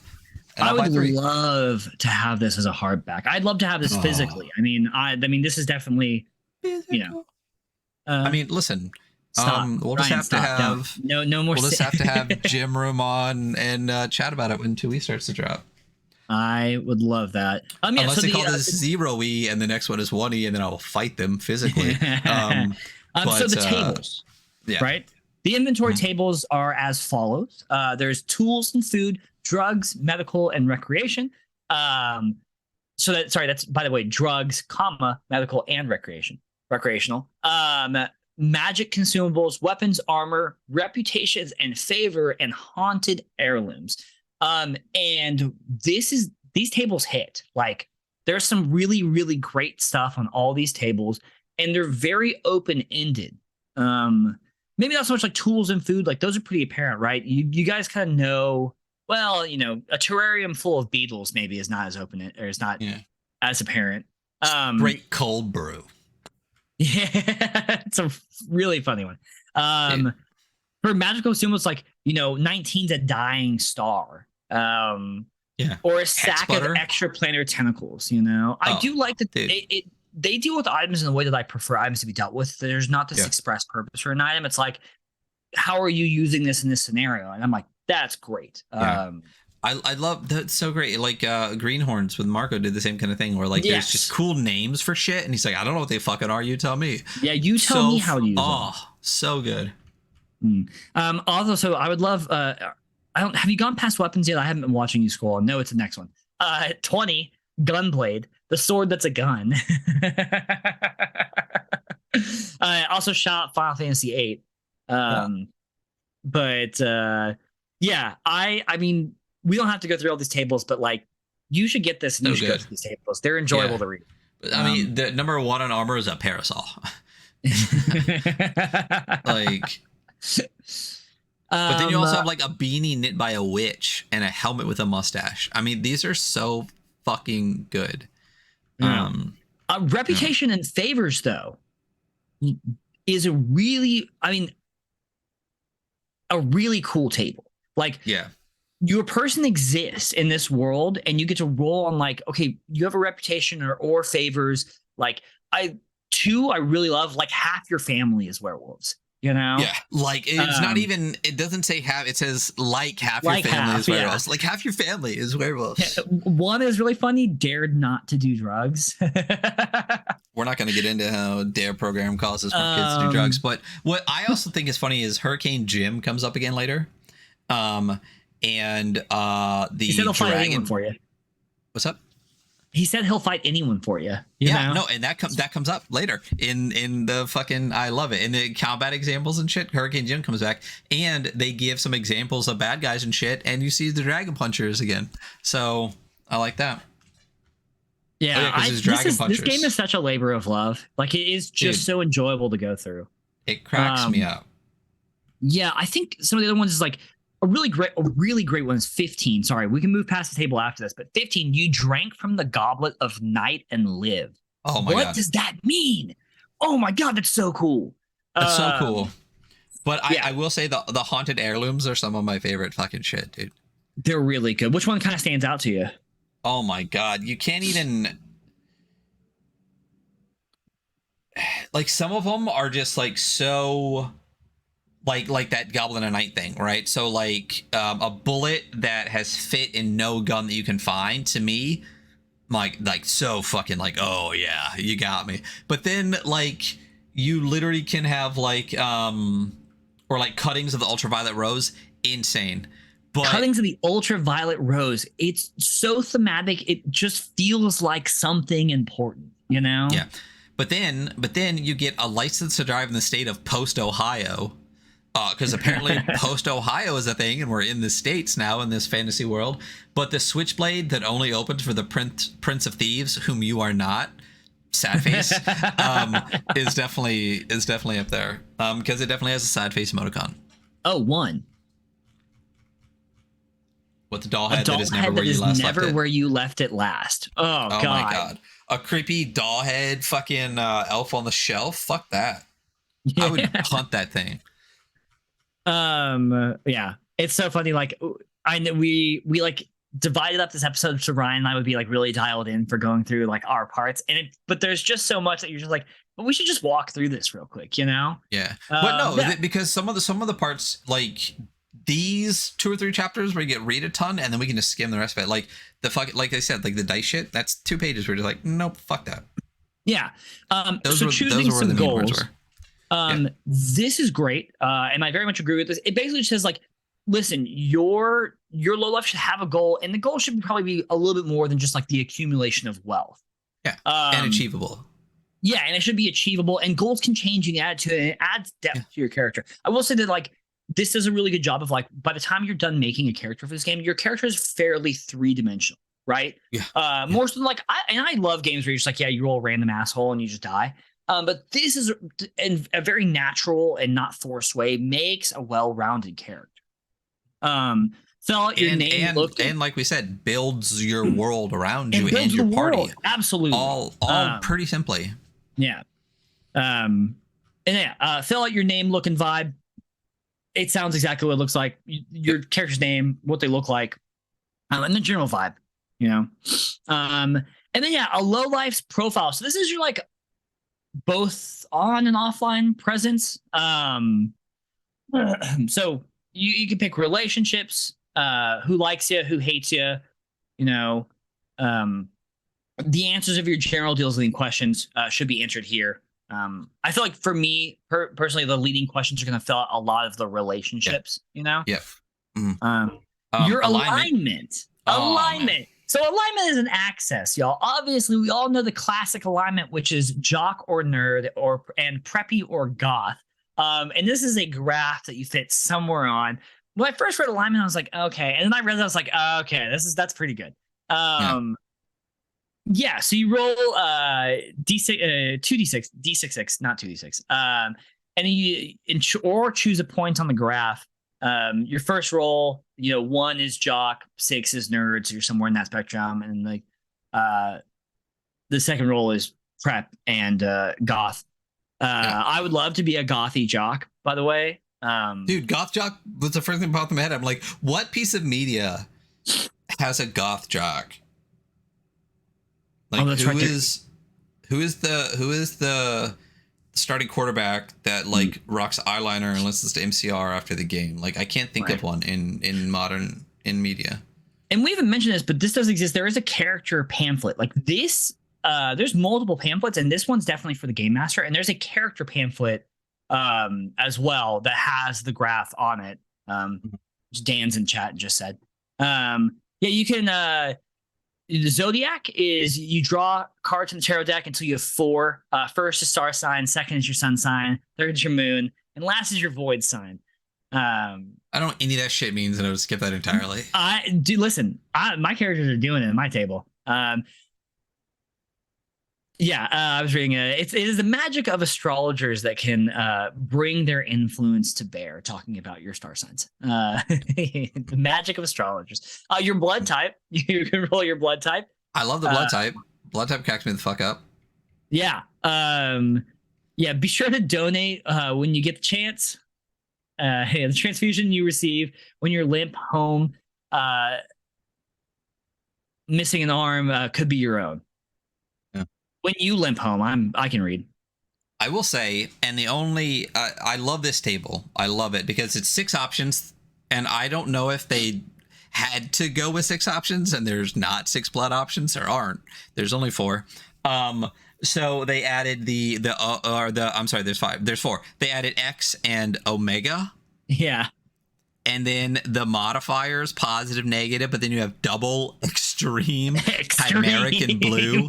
Bro, give me that Omega extreme. Chimeric is cool. Like, I'm like, oh yeah, I have AB chimeric blood. Yeah. Omega blue. I mean, also our blood's blue in this anyway. As a person who knows blood and blood types and shit like that, I wouldn't have minded if this was a 2d6 table 2 to 12 with the most common blood in the middle, because that would actually make your, like, if you need a blood transfusion, even more like fucking random. Like, obviously, like A positive is 33% of the entire human fucking population, the most common blood type out there. But having it on a 2d6 spectrum where the most common's in the middle and like chimeric and fucking extreme are on like the far ends would be really interesting. Yeah, I could see that being very cool. That does seem like a you thing. You would also need like 5 more blood types, but like, whatever. Just don't. Yeah. Next is dating profile. Dude, fuck yeah, I'm rolling on this one. You want to roll real quick? Yeah, I'm rolling 3d6s. I'll read it. You roll. Yeah. So perhaps your low life is looking for someone, romantic love, deep friendship, or a worthy opponent in ritual combat. Your dating profile helps you define what you seek. you fill this out by rolling D666, or you can choose by what feels right. Please roll because it's hilarious. Yeah, and write in an answer if the option presented failed to capture your desires. Yeah. What'd you get? 2, 3, 5. Best possible combination of anything you can get on here. So a soft goth long-term relationship. That's real sweet. So one of those soft goths. I'll take it. Really good. I like that trial by combat is is something you're seeking. Give me a hard job for trial by combat. Yeah, I'm looking for an eldritch nerd for trial by combat, you know? Yeah, music preference, which has some like fun and weird options. Your criminal record, we can just kind of like skim. There's a lot of good things. And once again, like by the end of this, I have a really good idea of who my character is. You know? Sure. For sure. And then we get to combat. Yeah. So I'm gonna. This is gonna be one that we cruise a little bit quicker. I will say I have notes.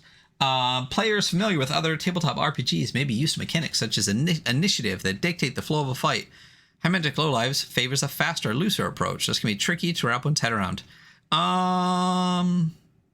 So I think my issue with combat. I have issues with combat, so let's go through it and we'll talk about it's not how it works, it's just some of the ways that it's described. So broadly, a fight is a series of attribute checks in a chaotic environment that you share with at least one other person who is really upset with you for some reason. I love the way it's written. An example of combat can be found in section 11.6. It's not hyperlinked, but like if this is the combat section, put the example of combat right here. A fight breaks out in the fiction, negotiation sour, ambush is sprung, two Finns realize that they are honor bound to fight to death, all the good stuff, etc. etc. GM creates a hit die pool for the NPCs.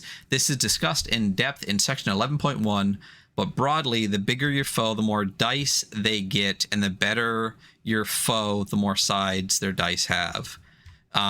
We freeze time, describe the scene, the GM asks the lowlives what they want to do, and then one or more lowlives declare their intent approach, and it's handled in the attribute check. So my issue with this whole section, once that's resolved, the GM describes the situation and the results, you repeat, etc., etc. One of my issues with this whole section is this is when it really starts being like, but go here, but go here, but go here. And I'm like, that makes a really incoherent way to do this. Like, so it basically says, example of the combat can be found in section 11.6. Just put it here. There's talking about NPCs in combat. You could also just put this here. And then it says like one or more lowlives declare their intent and approach, which is handled by an attribute check, which is on section 2.3, which it would take very little to just reiterate that here. And then there's another part on repeat where it talks about the morale pool, which is in section 11.5.1, which could just be here. Do this until lowlives or NPCs flee.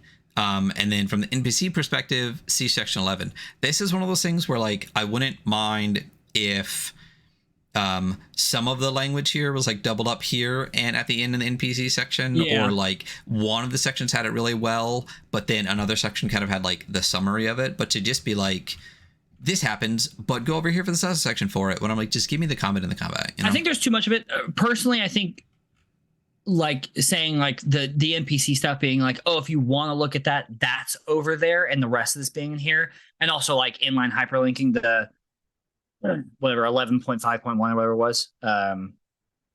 Yeah, but yeah, I think morale pool and stuff should be. It is a little bit like go here, go there, go here.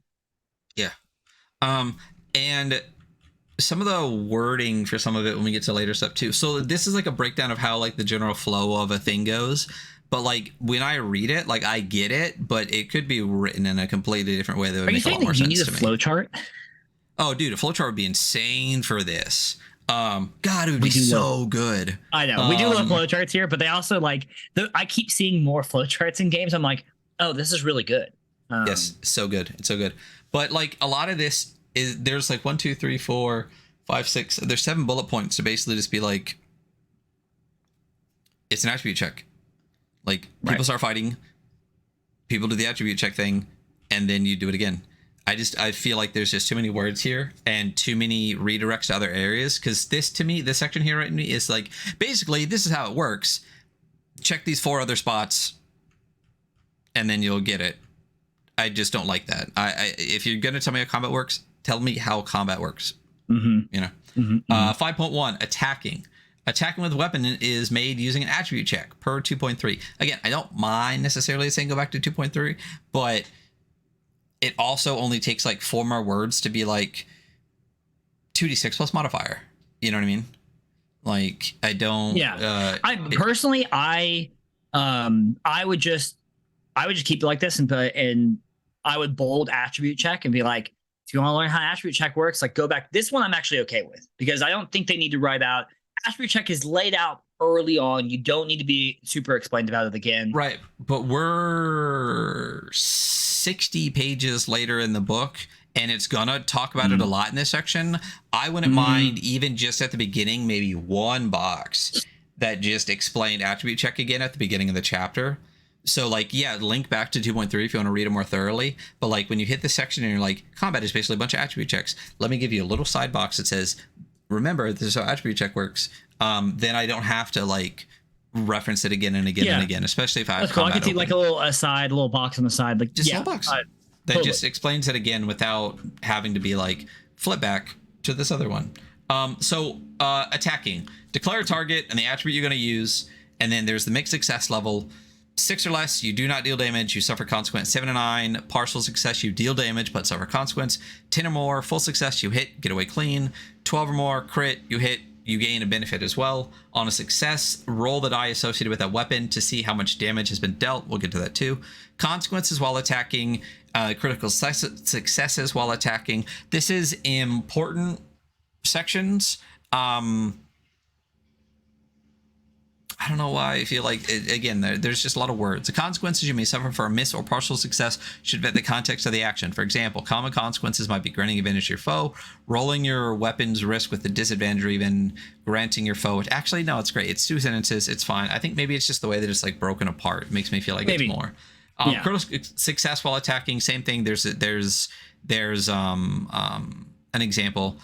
Rolling the weapon's risk die with advantage never goes out of style, but it may be appropriate to grant advantage to the next attacker, position the foe near hazard, or open an opportunity to parlay. So one of the things about this is it really lends into the PBTA style of combat a little bit.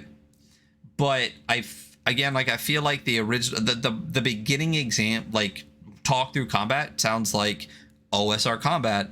But then we get into these other areas where like your consequences and successes and things like that, you're not really, like, you don't really take damage in this area. And that's not really explained super great. We'll get to that in a second. Improvised weapons, they exist. Improvised weapons are prone to breaking, especially when the die associated with your improvised weapon comes up as a 1 or a 2. So basically, I would just rock those as like 1 hit and it's done. The user's die is a D4 to start, basically. Protection, I do like this. This is clever. The piece of gear you are using for protection absorbs damage equal to half the largest number. So, for example, if you are wearing D4 armor, notice that is not a delta. Right. Because armor, equipment, things like that aren't usage die, risk die, usage die. For example, if you are wearing D4 armor and take 5 points of damage, your armor absorbs 2 and your HP goes down by 3. So if you have D12 armor, you can absorb 6 points of damage. You get half of what the high die is. I like that. I think it's clever. It's smart. Again, it stays consistent. Yeah. Yes. So this is the part that I really dislike. I was wondering how you would feel about this. Hate it so much. So it's hard to get a good night's sleep in your armor, even when it's comfortable clothes with a magical attunement. To gain the HP and MP benefits of a night's rest, you have to take your armor off. There's a later part that says if you sleep in magical armor, it gives you nightmares. I hate this. And let me explain why. I don't hate it in like on its own in the context of the rest of the game, where a lot of things are like, you don't need to worry about food and water. You're a grown-up human fucking being. Like, so much stuff is obscured away. Like, where it's just like, it doesn't really matter. That's not what this is about. This feels like such a weird thing to be like, we're going to be very specific about your HP and MP gains when you're wearing armor, not even just armor, about magical armor. It just feels like a thing that it feels out of place. Like, like when I read this, I was like, this is probably the only thing in the game that I would like, that I'm like, it just doesn't feel like it fits the rest of the vibe of everything else, which is pretty much, let's make this as easy as possible. Let's abstract a bunch of stuff, but let's get super specific about how you sleep in armor. And I'm like, soldiers fall asleep standing up in full fucking gear all the time. Right. Like, you know, it's interesting when you were going to go through like section 5, like chapter 5, there's a few things that I'm wondering on your opinion on, and we'll get to them as we keep going through. But I don't like that. I wouldn't use it. I like the example earlier where they talk about like donning and doffing armor is important when it's important, but I'm like, I just wouldn't make it important. Like, who gives a shit? It just feels, like I said, it feels like a weird thing that so much other stuff is abstracted and that's specific.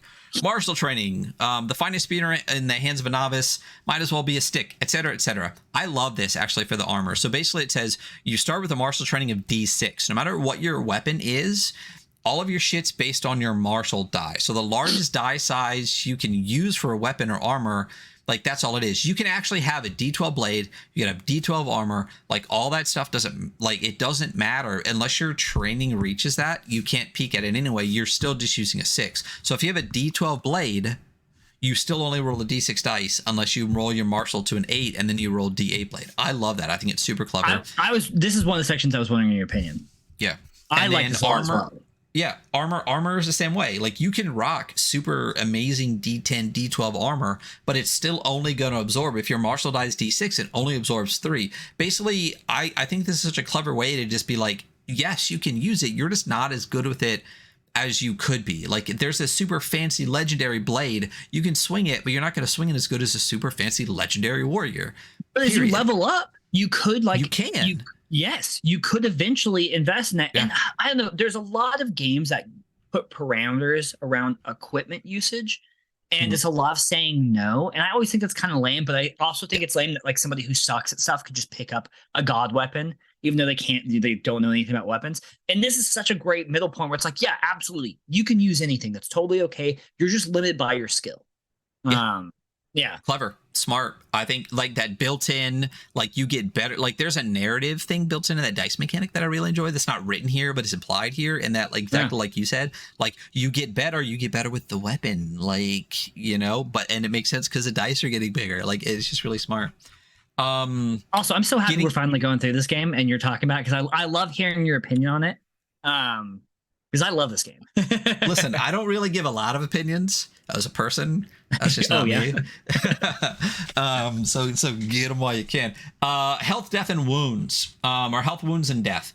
I feel like I had opinions on this, but we'll get to this. So hit points represent how far you are from suffering a mortal blow. Characters with HP are arrested, lucky, and stand with poise. I love this. Basically, HP is abstracted. HP is not a specific number of wounds you take. It's not a specific number of injuries you have.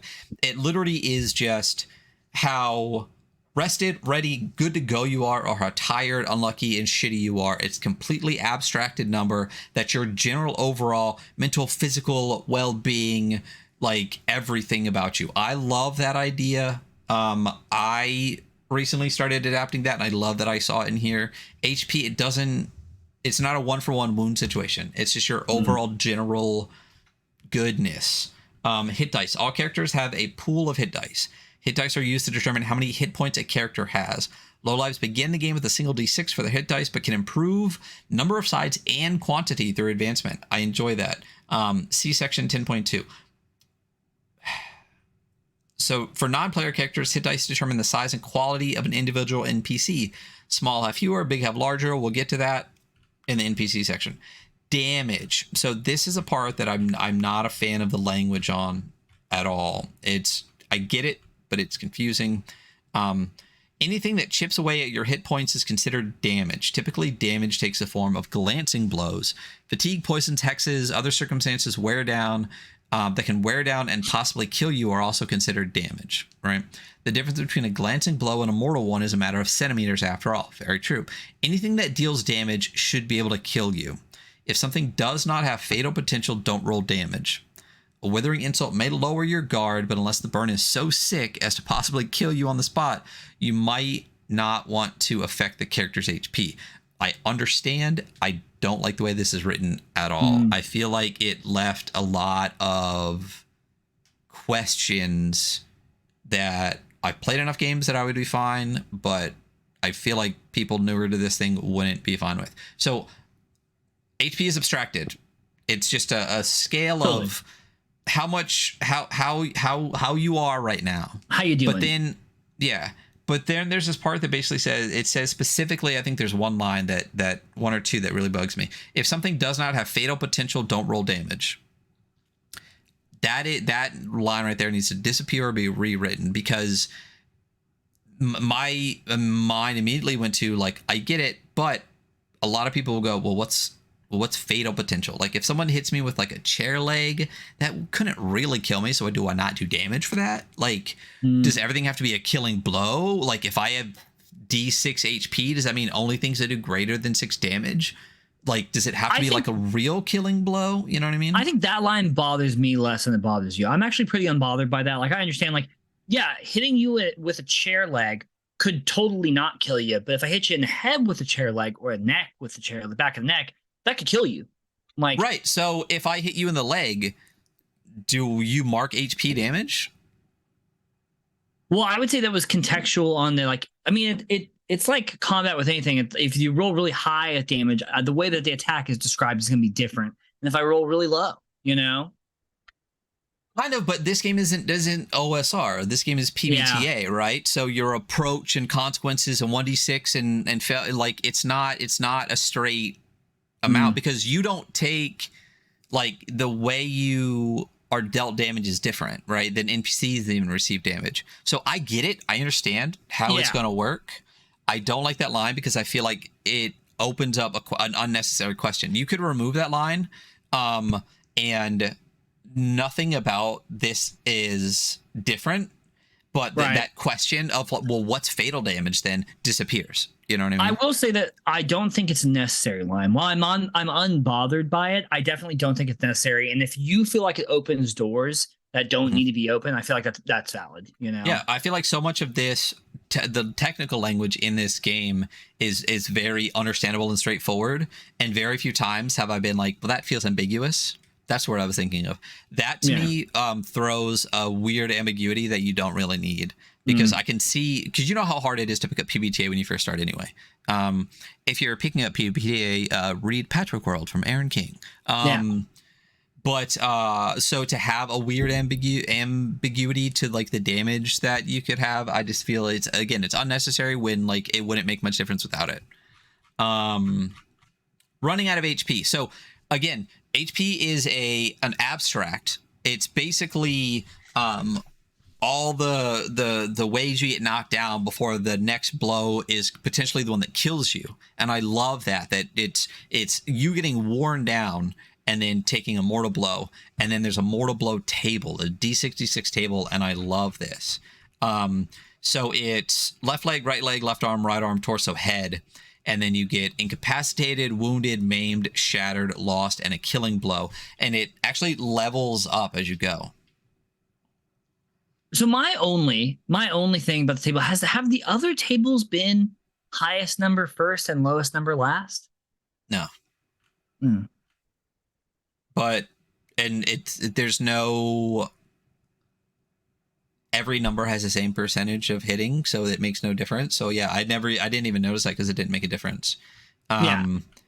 Like, and that's the other thing too about this is, like, it goes incapacitated to killing blow because it does make a difference. It's cool to see the thing down.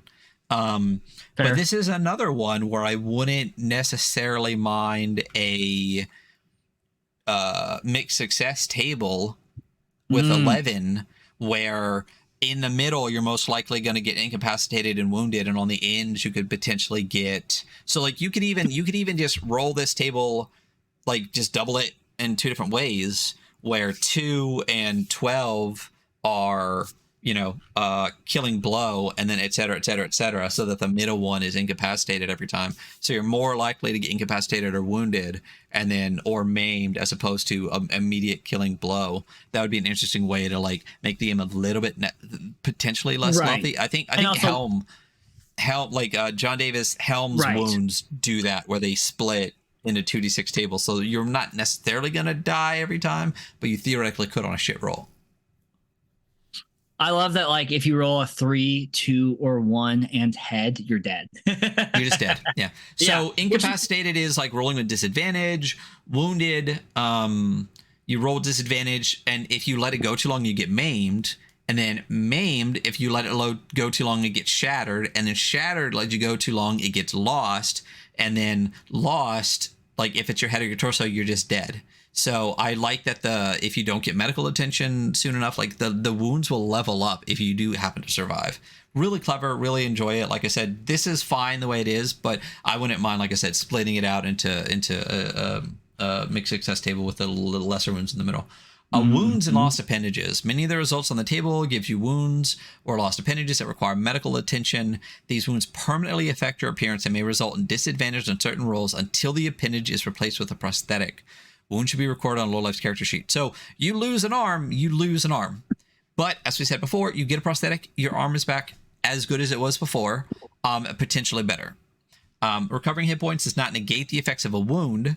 Only time heals scars, and only prosthetic restores lost appendages and functionality.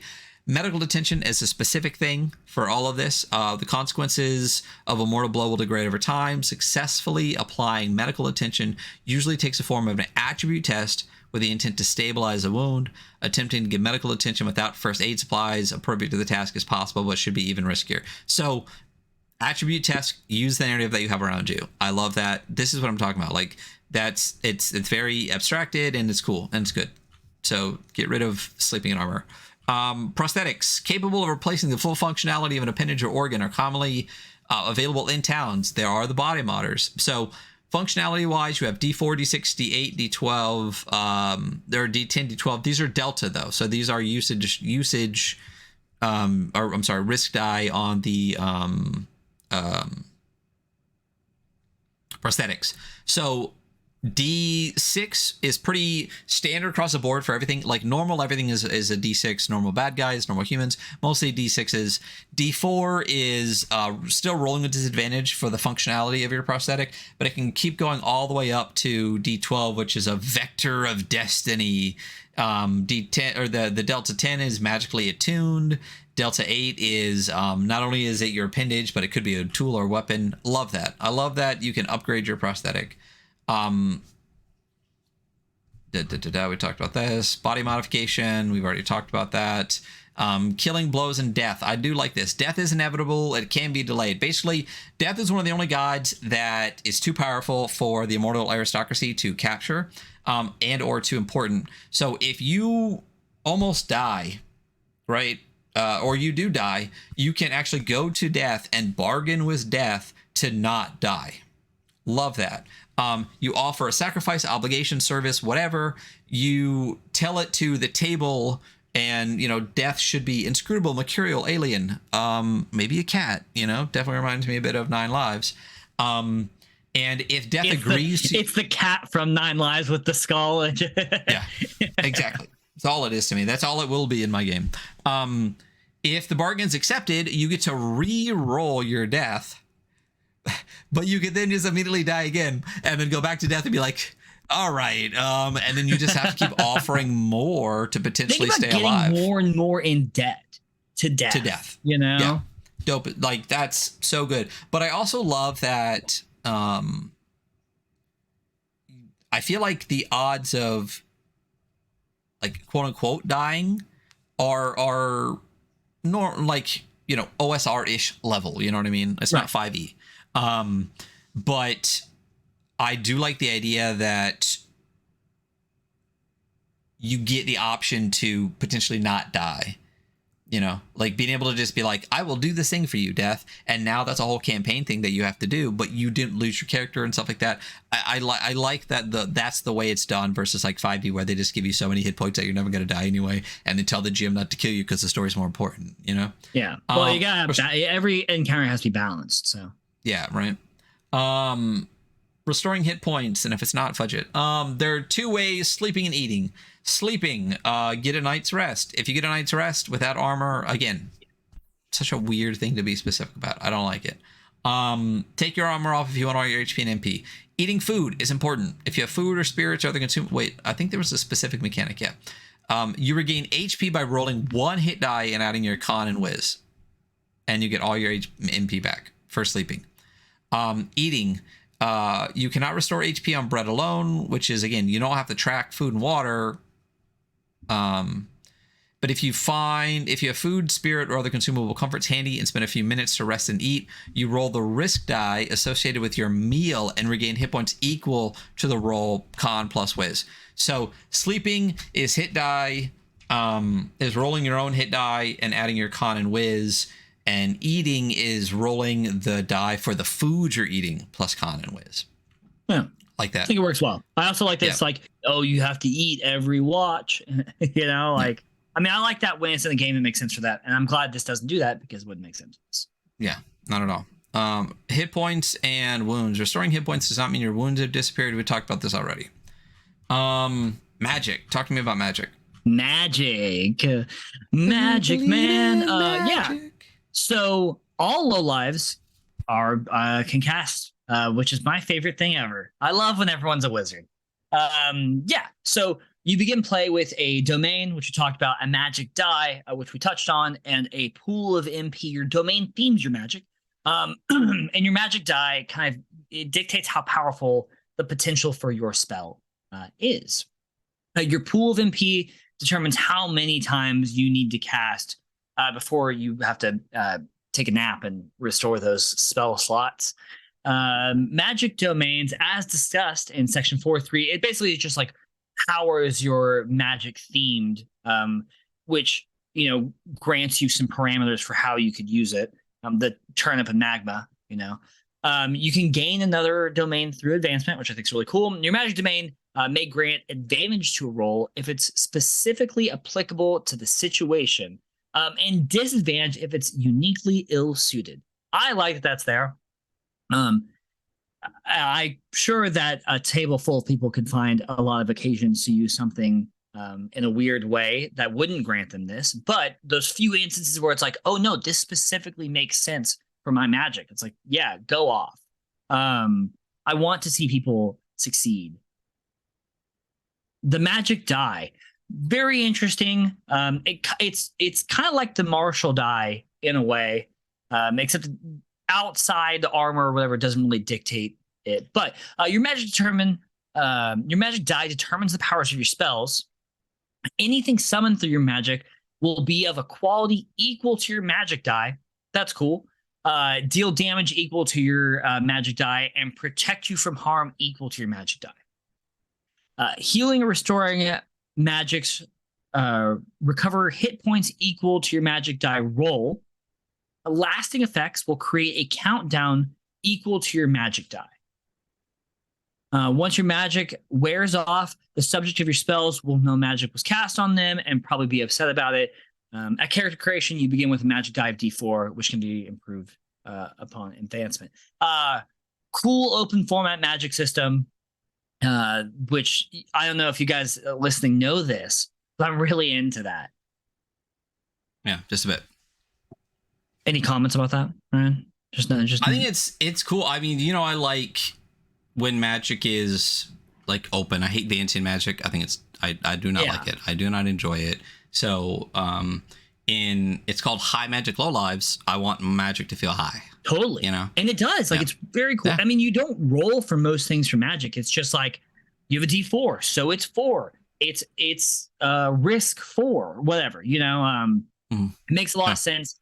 I don't really need to reread the section and over to learn the parameters for magic.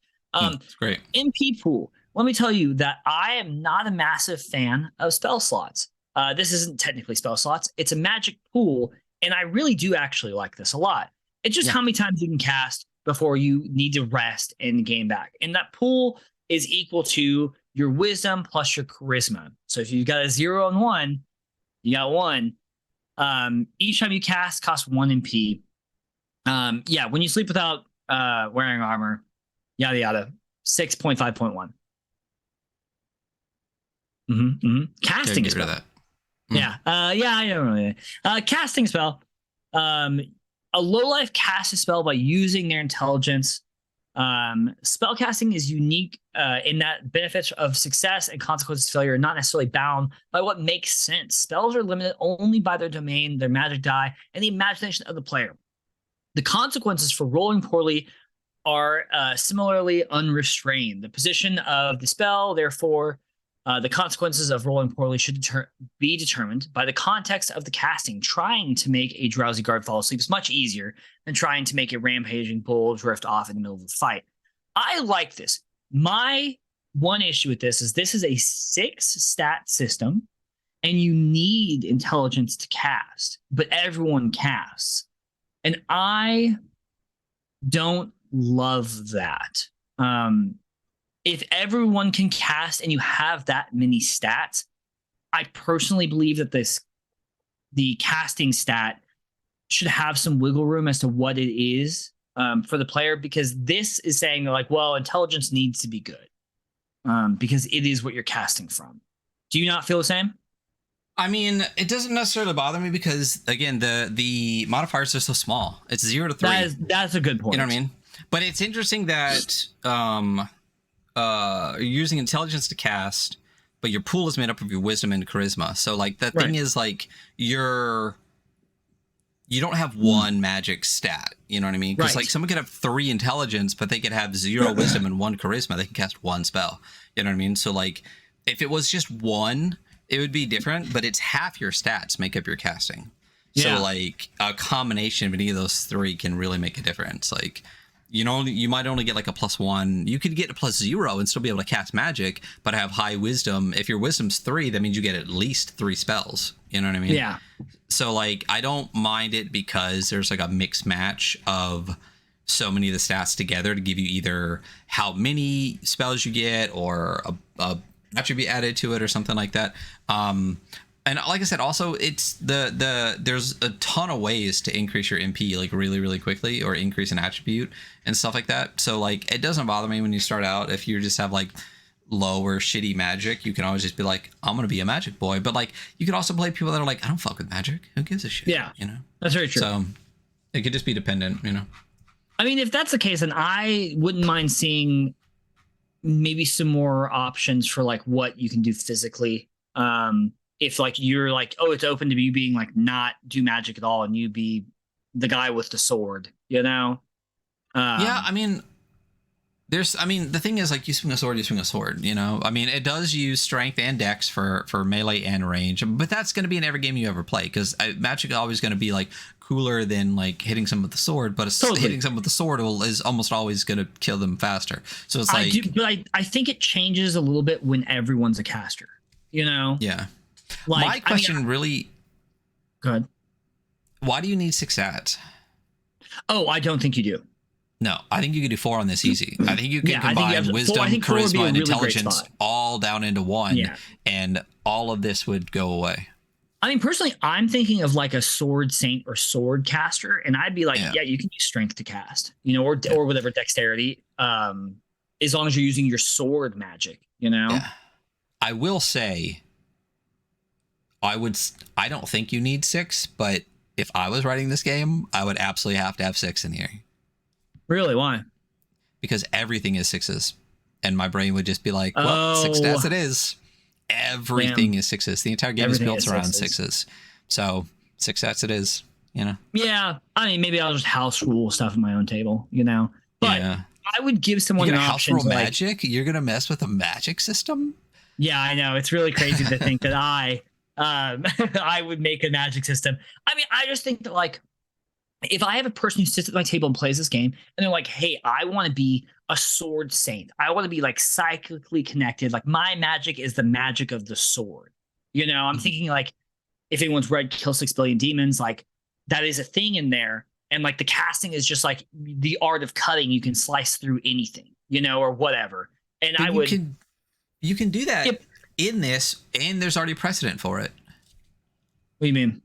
So like consumables, we're gonna get to consumables, but like if you have magic consumables, it talks about the effects that you can put onto weapons. So like I would just use that as a context for a spell for my sword. You know what I mean? So if you're saying that you want to make let's say your sword becomes like magically sharp, right? I'd be like, okay, you get extra damage while your usage die, while the risk die is still rolling, the same way you would do it if you had like magic fire. They talk later, and we'll get to it, about where you pour fire over a blade, and now you have a flame blade until the usage die goes away. I would just be like, fine, you're a sword mage. Your sword is extra sharp until that effect wears off, or you're extra fast.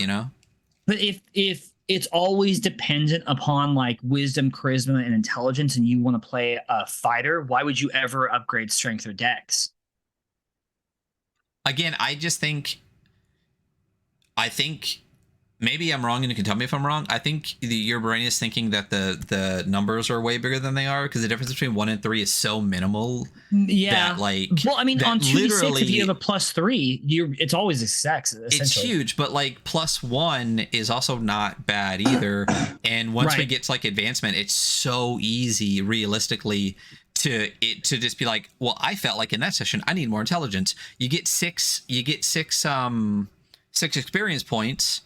Boom, you can just raise an attribute by 1. It's so easy to raise attributes that it doesn't bother me. If it was incredibly difficult to raise attributes, I would say it's not. But like realistically, if you fuck around a lot and really grind XP, you could have all of your stats at 3 in like less than 10 sessions.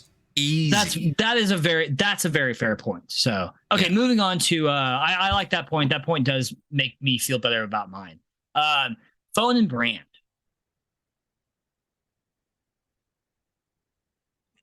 Cruise this pretty quickly. You have a phone with a decent signal, an unreliable battery, a camera, and a flash that can be used as a flashlight. You have a phone. It works like a phone. Your brand is interesting. So you like post and live stream you fucking with the Immortal Aristocracy. And like you build like an online following. More or less. There are some special actions that you can take with your phone. And when you start, your brand begins at 0. A battery. Hey, anytime your battery starts at I almost said UD8, but risk 8. And it shrinks on a roll of 1 or 2. Recharging your phone for an hour restores 1 level to a maximum of 8. So it never gets higher than 8. Make sure it's plugged into the wall too. You have a phone. Anytime you use your phone, you're gonna roll the battery. Essentially. You can chat with your phone. You can send short messages. If you have someone's username, they can block you if they're pissed. Very funny, like depth of narrative thing here. It's like you have friends online. If you piss them off, like they might not help you anymore. You can treat this like any other conversation, which makes a lot of sense. You only need to roll when trying to do something that might fail, like intimidate somebody over text, which I love this because this happens in the real world. And particularly nuanced discussions over chat may result in rolling disadvantage, because we all know that if you try to text something nuanced, sometimes it can be totally misread. Capturing the moment. You roll battery to take a photo or capture a short video with your camera. To post, you're going to roll plus charisma to upload something new from your phone. This is a special action. On a 1 to 6, you're going to choose one of the following outcomes. On 7 to 9, you choose 2. On a 10, 11, choose 3. And on a 12, you choose 5. There are 5. Yeah, it's all of them. Which is interesting because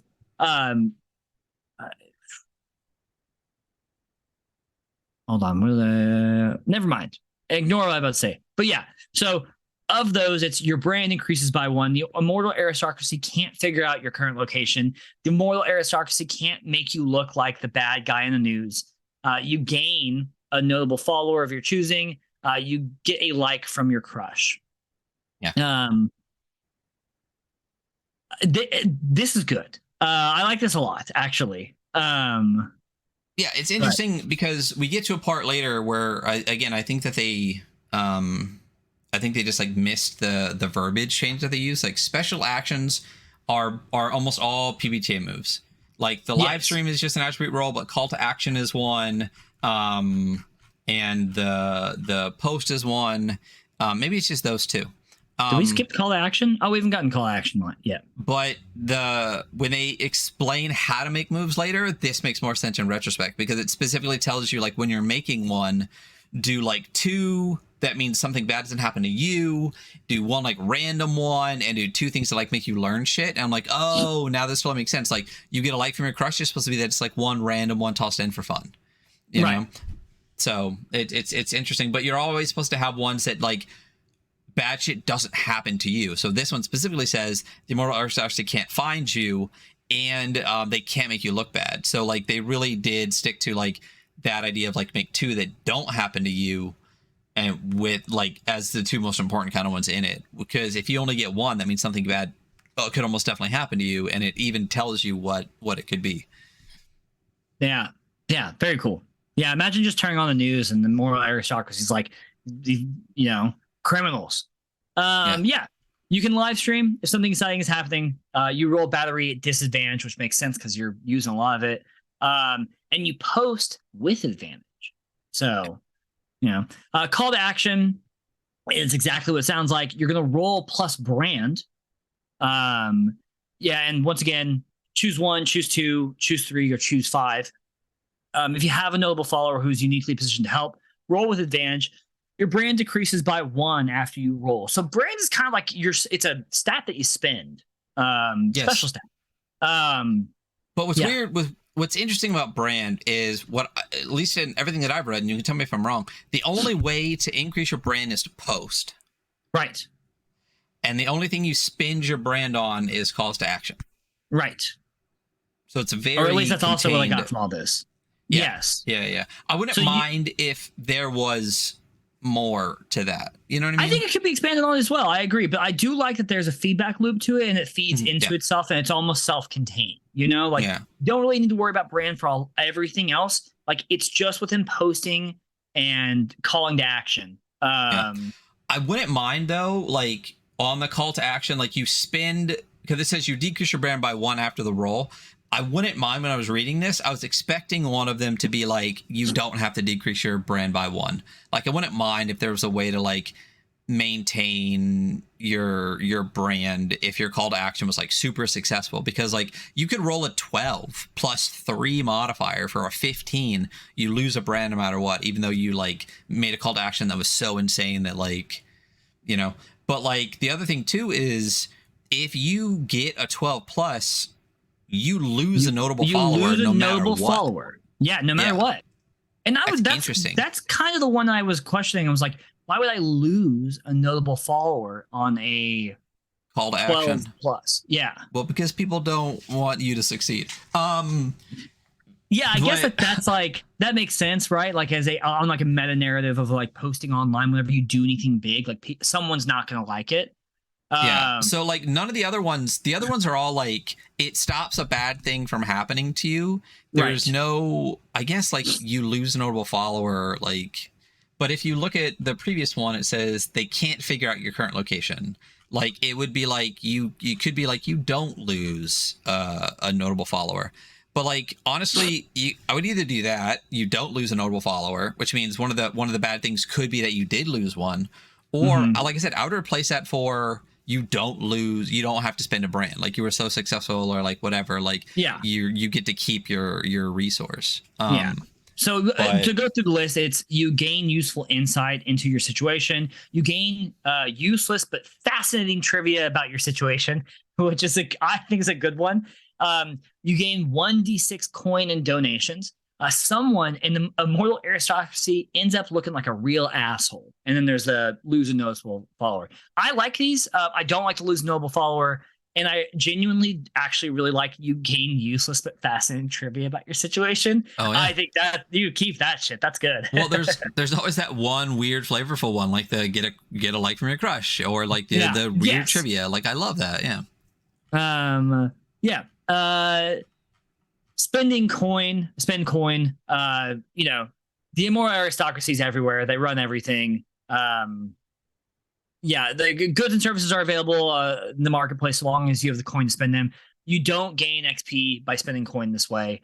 Roll battery and spend coin to order food or supplies, hire a ride or adventure, or other valuable services through your phone. Risk 10 and Risk 12 goods and services are restricted to members of the aristocracy only and are therefore unavailable. I do like that you have a phone and it's super modern. Like, you order food, you can hire help online. You can get like Fiverr or whatever, you know, or other services. I'm like, that's good. I'm glad that like, I like that there's phones, and I like that it's not half-assed. There are phones, and it's a commitment to, like, there are phones. Like, you know what you do with your phone. You ordered DoorDash last night, which means that I get to make a weird modern fantasy equivalent of, like, Uber and DoorDash and all that shit. And I find that tickles me, you know? Yeah. Well, I do like the part that says most hirelings will help you perform illegal acts. Yeah. I do feel, though, that, like, again, like, I feel like the whole thing needs a little bit of a reshuffle, and I'm not sure, but, like, I feel like combat, health, wounds, and death, to me, I wouldn't mind if, like, magic and phone and brand were above that. You know what I mean? Like, this is what I'm talking about, where we finally got to the phone 94 pages in, and to me, suddenly, like, technology took a huge leap forward in my mind, in, like, the canon that my head was coming from, like, the way the game was written. Like, I might mention a little bit of technology, the gun sword and shit like that, whatever. But like you just said, we literally have smartphones and gig economy. Like, 94 pages in, my brain went, wait a second, I need to reevaluate so much of what I thought about the setting already. So I wouldn't mind if either some little intro about the phone, or the phone being earlier was, like, just totally, you know. I once again think that when they do their second edition of this, I assume they're going to get an artist to do art, like putting art through this that shows a little bit more of a technological. I think that'll add a lot, because a lot of the art is like the H.G. Wells stuff. And it's cool as hell, but I think it kind of maybe leads your mind in the wrong direction. Yes, if there was, like, an early spread of, like, what I'm thinking of, but someone rocking a fucking cell phone, my brain would be like, oh, okay, you know what I mean? I mean, like, I still want, like, dirigible airships and dome cities. You know, that's what I'm saying. I literally, if it was literally like the airship or whatever, maybe like a carriage going by and someone playing, like, texting on their phone, I'd be like, oh, I totally get this. Like, this world to me, and tell me if this isn't what you think, I really feel a Varn Electrum archive with cell phones is what I get from this. I'm somewhere around there. Yeah. I would put it in the same, like, I mean, it would be a farther bubble, but that's where my brain goes, like, vibe wise. I like it. I don't know why, but reading through this, I cannot help but see Paradigm City in my brain. Yeah, like, I mean, yeah. You know, it's I see what you're saying, but I just see something a little different. But isn't that cool, though? Because technically, like, both those can be perfectly correct based on, like, 100%. Like, and 100%. The theme of the Immortal Aristocracy and everything else going on can fit easily into both of those things. Like, it really is up to you and your table's interpretation. Well, that's what he said. Like, 78% of the world is this implied canon, but the 20% really changes the vibe of all of it depending on what you want to do with it. So so good. Gotta do the most important rule about phones. No one does call someone. No one does this anymore. It's great. Might be the best, like, 7 words in the whole thing.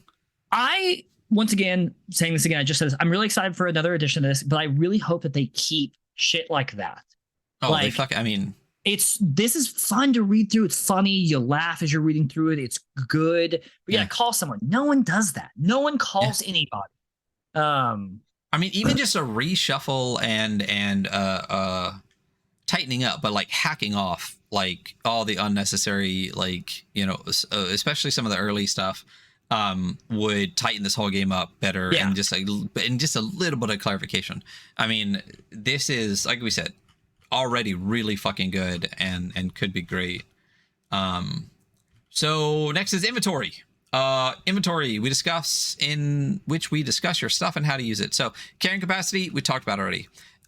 It's you know, the 10 plus strength plus con. You can carry a bunch of stuff. Everything takes 1 slot. You can hold 100 coins in 1 slot. As soon as you hit 101, it goes to the 2nd slot. I like what it says down here. Magic ring, locked pick, suit of armor. It's all different sizes and weights, but we err on the side of simplicity for inventory management. The reason we bother is that it's simple. The less useful stuff you take into a dungeon, the more stacks of coins you can carry out. Again, we err on the side of just being like, fuck it, except for when you sleep in armor. Like, it just, again, Anyway, equipment is made to last. So we've talked about this before. Your equipment die are not risk die, user's die, whatever. They're not risk die. They are actual die. They don't degrade. They're meant to last, etc., etc. Protective armor, tools, shields, weapon, grimoires, important stuff like that. Things that are not risk die. You have a regular die, and there's different rules associated with it. Equipment has a die, denotes a quality. You can see table. It's not table 1.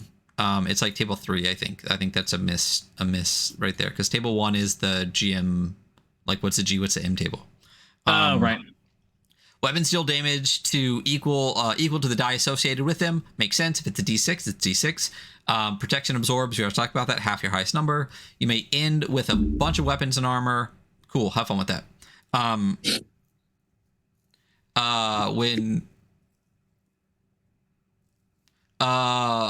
Equipment die sizes. When using inventory for something other than harming others or preventing yourself, the associated die is useful as an indicator for quality. We've talked about this already. Again, it's to table 3.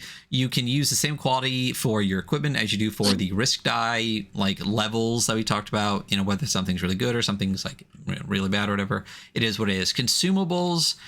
These are food, drink, medicine, batteries, things that when they're gone, they're gone. You're not repairing, they're gone.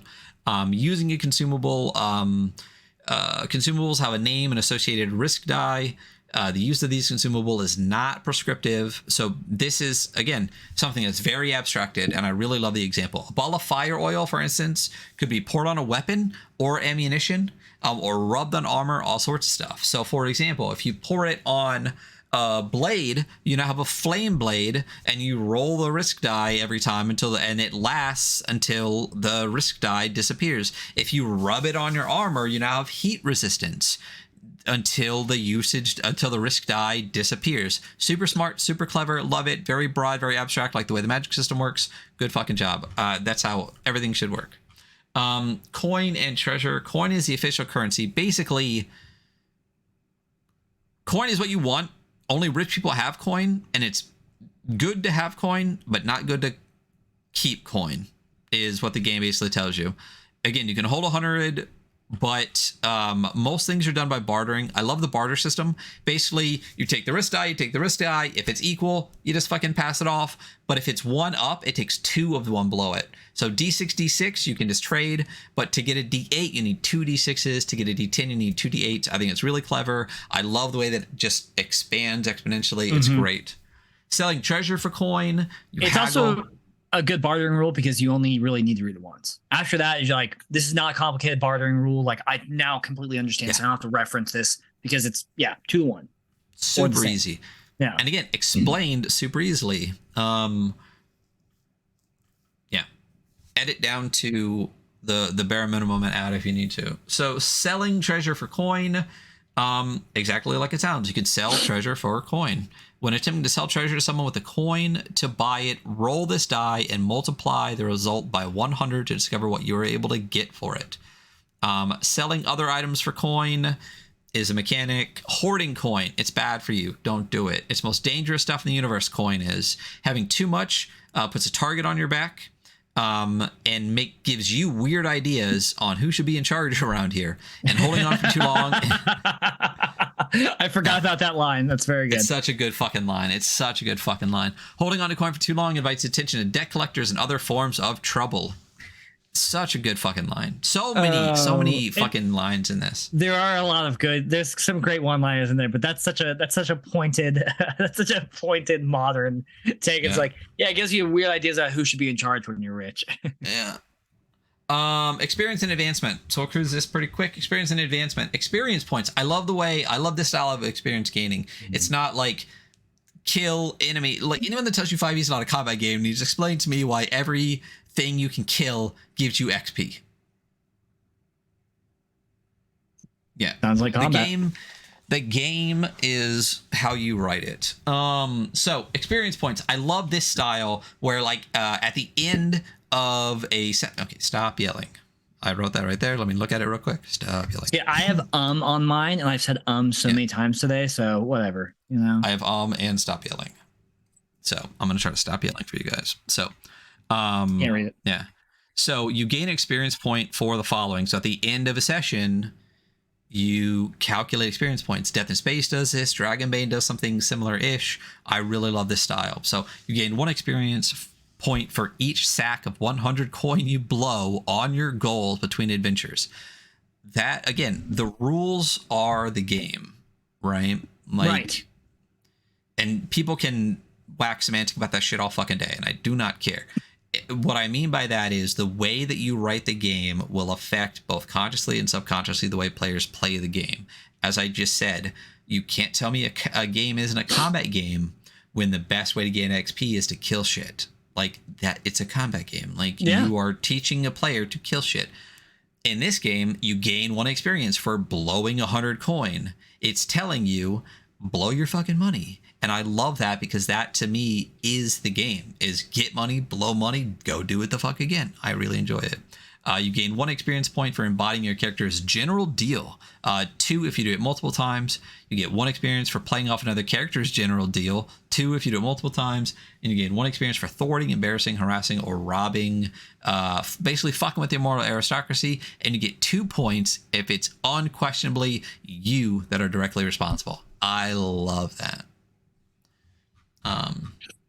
Advancement. So this is what we were talking about before. It's super easy to advance realistically. So you may spend 6 experience points to gain any of the following advancements. There's 1, 2, 3, 4, 5, 6. There's like 7 or 8. Improve an attribute to a max of 3, gain an additional hit die, grow all of your hit die by 1 size, grow your martial training die, grow your magic die, acquire a new magic domain, or invent a move. That's the first time they mention move. It's lowercase m. But nowhere else does it say that the special actions are moves. So there's a miss. There's like a miss in the vernacular here. Like, is it a special action like all the rest of the things that have that style, which there's only 2 and they're both special actions, or is it a move? And if it's a move, I feel like the concept of like when the move and what a move and all this stuff needs to explain a little better. I think get rid of the word move because I fucking hate it. Getting rid of the word move is a move though. So. I would just bring it back. Everything's a move. I hate it. So we're doing the podcast move right now. Right? Yeah. And then being hating moves is a move. Yeah, absolutely. It's my favorite move. So how advancement affects HP and MP. As you improve, your attributes and your hit die and your MP and everything also increases. I love that. I love that. Like as you get better, your derived shit gets better. You know what I mean? It makes sense. So when you gain additional hit die, roll it and add your con and wisdom. Add this total to your current maximum HP. Interesting. That means your HP is going to shoot up pretty quickly sometimes. I didn't expect the amount of HP that it sounds like you could get from this game. Yeah. I'm curious what average.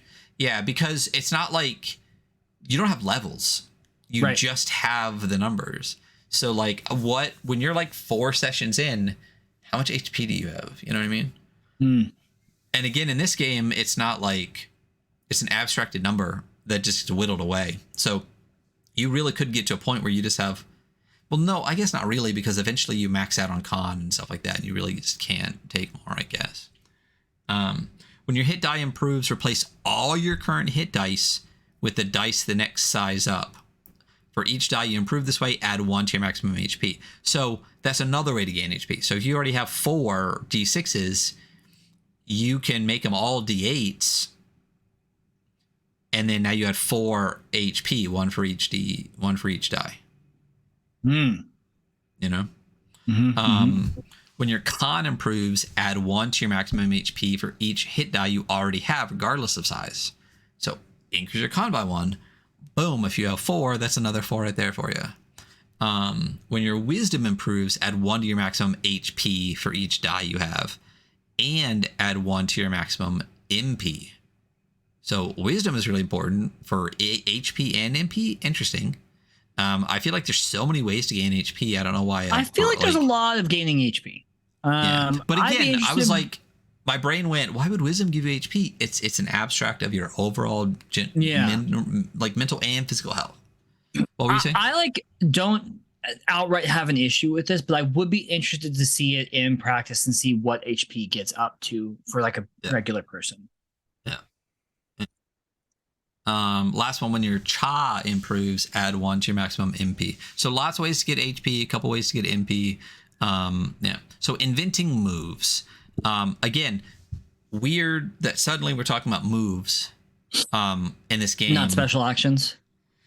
Is it special actions? Is it moves? Like what? Like there's a lack of explanation of if there's a difference, why there's a difference. I would personally just get rid of the word moves entirely. Again, I hate it, but I don't think I think it gives a bad connotation because so many of the direct descendants of PBTA, literally everything was moved down to the basic moves. And in this game, the basic moves aren't like the basic thing that you do, like your attribute checks aren't moves, they're attribute checks. It's only the special stuff that is moves. So I would get rid of the word moves because also special actions is just better. Like it's just a better thing to call it. Like, actions in general, like my game that I'm doing it's a 2d6 game, and it's like the GM gets an action. You do a GM action, not a GM move, because action sounds better than a move. Kind of like not the word moves. I like the idea of inventing a special action for your character. They get so specialized at a thing, like, and you guys come up with a list of 5 consequences. They lay out what they should be. I think that's cool.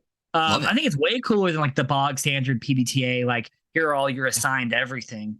You know. Again, I love when quote unquote moves are used as spells, powers, important big things. Yes. Where the laid out consequences affect the direct situation you're involved in. I don't like the triggering, like the basic moves, quote unquote, from Apocalypse World are the things that I hate. I'm like, just give me an attribute check and let me just like make up what I want to do. When you box me into 3 fucking little scaffolds, I'm like, why am I even playing the fucking game? I can just read this book.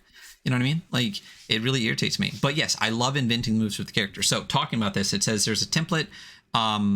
So you can invent a move using the same template as posting from your phone, which is a special action. So just get rid of the word moves and use special actions. Give the move a name, declare the attribute, the limiting condition, the whole 1 to 6, etc. 5 blah blah blahs, everything. So there's some example moves here that I really like. I really like some of them. So the fight dirty. Roll plus dex on an opponent with an obvious weak point, groin, eyes, etc. So if they got a groin, you got it. To which you have access. If you can access that groin, here you go. So 1 to 6, choose 1, 7 to 9, 2, etc., etc. So the 5 are: you don't expose yourself to a counterattack. Nobody else sees your dirty trick. Attacks against this opponent gain advantage until they take a moment to recover. You embarrass them. You deal 1d6 damage. So the only thing different about this is in the template, it really says, where does it talk about that? There's a specific... It's bottom of the first paragraph. You're talking about the 5 possible consequences? Yeah, 2 that prevent a consequence for you, right? A few good outcomes, and a few that are fun. So the only thing with the fight dirty is you don't expose yourself to a counterattack is the only one that's like stopping something from getting to you. Right. Nobody else sees your dirty trick is another one. Oh, see, I saw that one as, oh yeah. I mean, I saw that one more as like a fun one, but you're right. That is the bad one. You embarrass them, I think, is the fun one. Yeah. Yeah. Cook a dish is fine. It's about cooking. And then shield bash, roll plus con an opponent when you're wielding a shield. And you can conceivably bonk your foe on the head. It literally says bonk your foe on the head. I love this fucking game.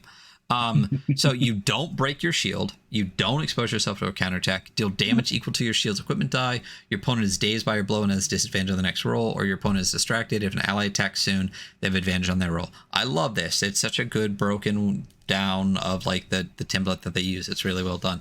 Also, again, the thing I do like about this is how the two that are like stopping something bad from happening to you gives you kind of the way that the PBTA does, those things that the GM can just do without having to break everything down into a GM move and giving you a fucking GM playbook that you can only do these things or whatever. Like this says, like, you don't break your shield, so if you fail miserably, you can just go, oh, well, how about we just break your shield? You know, it's right there for you. It's right but there. As a special action, I really love that. All right, talk to me about NPCs and aristocracy, and we'll be done at 3 hours. Jeez. We were like, we're going to cruise this one so fast, and we're 2.5 hours in with 2 chapters left. Oh, there's a lot of really good stuff. You know, we don't have to deep dive NPCs. They are like, they're hit die size like NPCs, right? So D4 is a terrible NPC. D12 is a glorious warrior creature of legend. You just basically determine like, you know, the size and quantity of dice, their gear. If they're magically inclined, give them a domain. If they're legendary, give them immunity, and means for a PC to learn it. Where was I? I'm lost. How tough they are is determined by how many dice you'll be using. Tiny wimps get 1. Huge monsters get 5. There's some great tables here that just kind of lay out like what these things look like. Gear. NPCs get a piece of equipment for each die in their hit pool. Magical NPCs, members of the Immortal Aristocracy or other thaumaturgical inclined foes, get access to magic. You give them an appropriate strange domain. Their magic die will be equal to the quality of their hit die, essentially. So how good their hit die is. Otherwise, magic works pretty much how it does for the players. Legendary NPCs. This game operates under the assumption that suffering a grievous wound or watching a friend cut down in battle can make the best trained soldier panic and retreat. You may, however, wish to introduce a serious threat to your world, a force of nature, literally or metaphorically, as written, even if they are huge and glorious with 5 D12 hit dice, which is a crazy amount, there's a chance that this NPC will panic and flee. Basically, this is just like you get a less likely to flee and more legendarily actioned NPC. And it says don't be coy with like their immunity. They're immune to things. Yeah. They're the big tough demigod. Yeah. It basically says like you can just not even fuck with the dice. Just just make them like literally you can't kill them until you have this one special thing. Yeah. And then let them kill them. Like sprig of mistletoe or whatever, you know. Yeah. Some examples, NPCs, the Dragon Punch retainers here. I like this because it all fits in again really well. So Dragon Punch retainer HD 3d6. So you know that they get 3 items that are d6s. And that's just so clever again and clean. Like the next one is like the 48, so they have 4 items that are d8s. Like again, super clever, super clean, really enjoyable. Yeah. It follows the same through line of logic as everything else does, where it's just like so straightforward and so apparent that you can immediately understand it. And then like I think the last one was the Palladium, the Assassin, which is like the one with the vulnerability, which is like you tear off their mask to expose their eyes. Yeah. NPCs in combat pretty much talks about like morale, tracking HP. Good to look through as the GM, but I don't think we need to deep dive it. There is a morale table that you'll roll on. Yeah. There's some examples of combat, targeting hit die. I think this section is like a good section, and there's a lot of examples of combat. There's a long example of combat. Yeah. The example of combat's really great. Definitely read that. My favorite part, real quick, because we're not going to read it, is the black hole stretches. Thomas Bahamas declares that Hurricane Jim will beat up anyone for him. But he fails, and one of the bad guys says, Hurricane Jim's a big dumb baby, and anyone who hangs out with him is a big dumb baby too. Yeah, great. Love this fucking game. And it goes for like 3 more pages. But it's great. It's really great. It hits all the things you want. It hits morale. It hits the like a bad consequence of a special action. It hits fucking everything. It's great. It's a really good. Yeah. One. We're not gonna read it, but it's also just very funny. The Immortal Aristocracy. All right, break this down. Listen, the Immortal Aristocracy exist, and they're basically represented by, I think, the Minor Arcana represents the structure.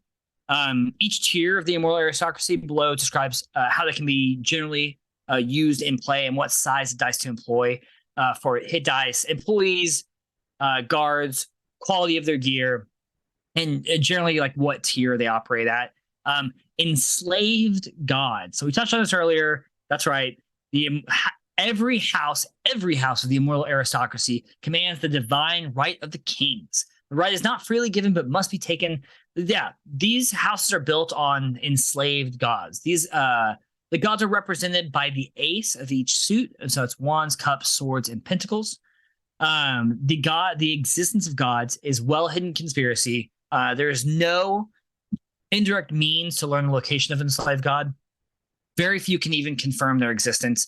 The king, and only the king, of a noble house knows where they are housed, their mean, or how they can be killed. Dealing with enslaved gods should use D10s and D12s. And then it breaks down wands, cups, swords, and pinnacle aces, what that god is a god of, and what the house enslaving them is likely to be like concerned and involved with. There is petty nobility, so those are like the 2 through 5, the numbered cards of the Minor Arcana. They represent knights, minor courts, and some maybe common people that are valuable to the power structure. There's typically feuding. There's like a political intrigue to this, but it's cool because you can have a tarot card deck and you can map out like like aristocratic house and then move on to another one. You know, like who is in those places. I think it's a good organization tool. Peerage, so 6 through 10, represent like lesser barons, marquises, high level merchants, warlords, people who are not low level but kind of have like climbed their way up or pulled their way up. For peerages are frequently seen as a necessary evil by the common folk. They are able to use their public facing enterprises to hide whatever shadowy dealings secured their position, which I think is really interesting and rife with the ability to like, build the background lore for your world.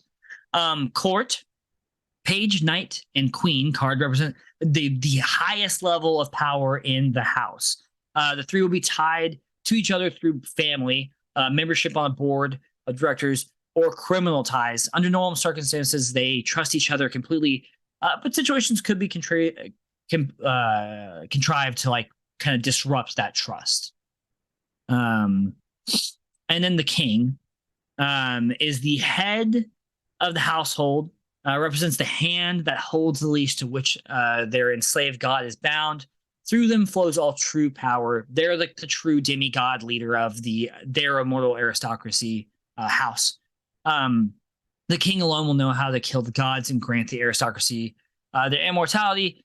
They will protect this knowledge with every fiber of their being. Dealing with the king should use D10s, occasionally D12s, to keep things exciting. That's it. That's the game. That's it. # build your brand. All right. Easy 90-minute episode. Yeah, quick 90-minute. Hamantic LOWLIVES. We're gonna write this as a book because it's 123 pages. So as always, 5 metrics worth 10 each to a max of 50. Art and layout is all the visuals in the game. Usability is how well it is used. The rule set is if we like it. Yeah, originality is exactly that. That's what that word is. You know what it means. And value is bang for your buck on what you get. So art and layout, I think is a pretty quick, easy one. Thoughts? I'm going to give this a 5. Yep. I think I don't that have. I don't. Yeah, it's not awful. It's not great, but I mean, yeah. I would I would almost be tempted to go lower. I think the numbered chapters add enough for me to be like, it's a 5. It's easy enough. Well, my question is, what would a 3 have to look like? Yeah. Yeah, what would a 3 have to look like? What would a 1 in art and layout look like? Ooh. That's what I'm saying. Okay. Like 5 is literally halfway to a 10. Yeah. How many? There's like 6 pieces. There's like 12 pieces of art. It's public domain, colored pieces at the beginning of the chapters, and that's it. What are you thinking? I mean, the thing about a 5 is like it's fine. It's good. Like, I don't have really anything good to say. I don't really have anything bad to say. I just think like there's just, I mean, and this is a product of the thing. There just isn't any. There's just, it's chapter header, full page art that was colored. You know what I mean? Like, so what do you think for art and layout? I was thinking, like, it's a 4 or 5 for me. Like, I'm not gonna go that low. I'm between those two, so I'll let you make the call. Nah, fuck it. We'll go 5. Usability. I mean, it's a Troika layout, which is my favorite layout. It's the only layout that's ever gotten a 10. This is not that. This is not that. But the number chapters are great. Great. There are bookmarks as well. Here's the thing, though. If they were to vibe this thing out with a bunch of art,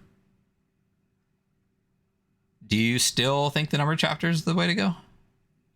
Yeah, I mean, Troika has more art and numbered chapters.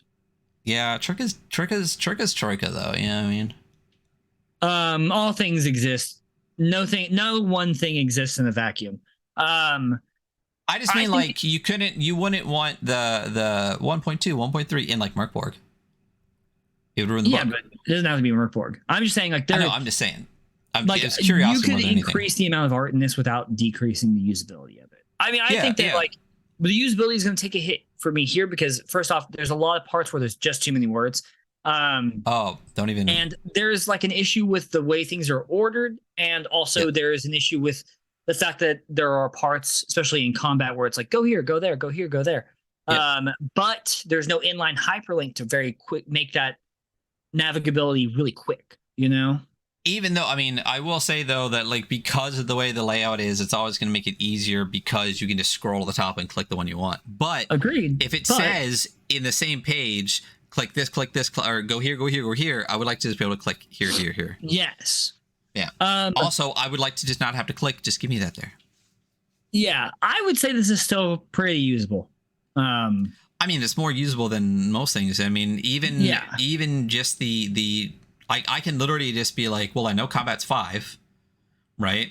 And I can just tell you what's in 5.2, and you can be like, oh, that's super. I can fucking click right to it. Totally. That's super easy. So what do you think of reusability? I mean, so it's not a 10. Take that right off the board, right? It's not a 9 because when you compare that to, let's say, like Death in Space, there's no colored pages. There's no different color chapter headers. There's none of that stuff. So I think in the context of what it is, the highest I could possibly imagine for this game is a 7. I was thinking a 7. Okay. I think it is an insane. I think this is the correct way. And I was just like spitballing earlier about like, do you think adding art would change? I don't think it would. I think that keeping this format for this game is really smart. Absolutely. But as you said, lots of words need to go away. Chapters need to be reordered. Inline hyperlinks, like, you know, a lot of it's going in the right direction. A lot better than a lot of books. So rule set. I fucking dig it. I dig this game, man. I think this game is fucking great. What are my major? I think the one thing that now is in my mind is your thing about the donning and doffing armor to sleep. It's just because there's it is nothing more else in the game that's though. It's so particular. But for no reason. There's so much like open format narrative. You create this character, and by the time you're done, it's just so fleshed out. And it not only fleshes out the character, it fleshes out what's in the world, and it makes the GM's job a little bit easier because they don't have to guess a lot of questions.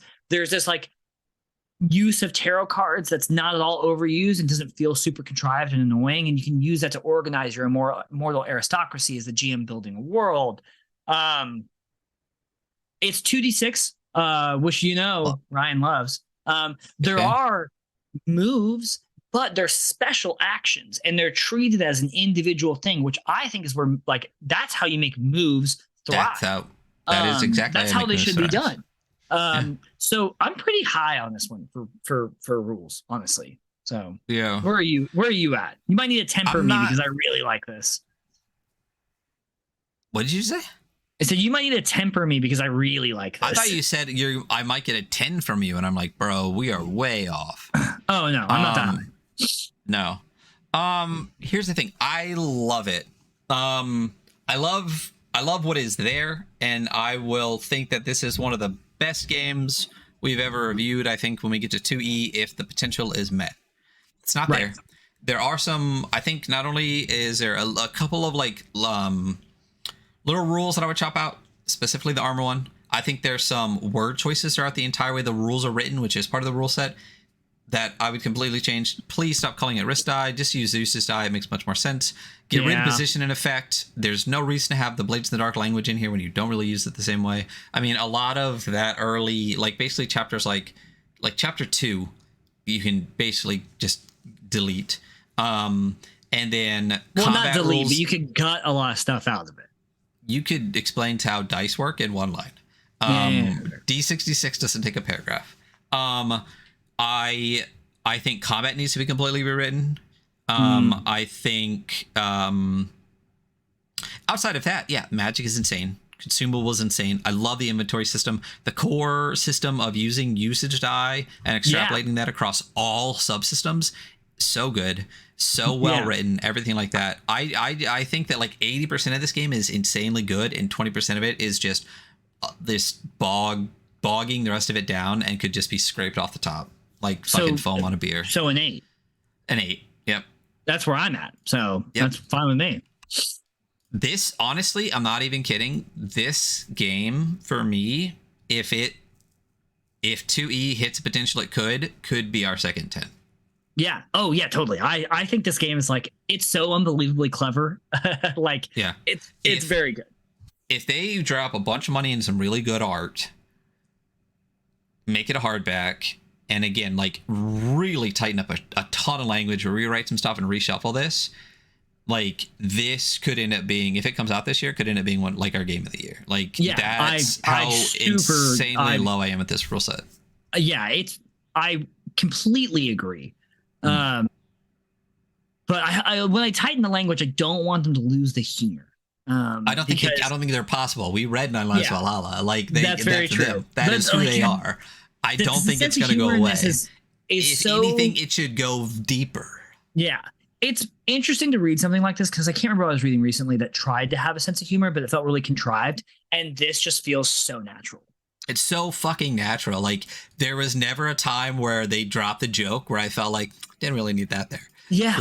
Every time I was just oh my God, another fucking banger. And then they'll randomly hit you with the opening setting paragraph where the prose is just fucking fire. But again, you'll have the doll head that pops up out of nowhere, immediately followed by the goblet of night, but you lived. I'm oh my God. The humor mixed with the insanely well written, thought out depth of it, sandwiched together, it works so well.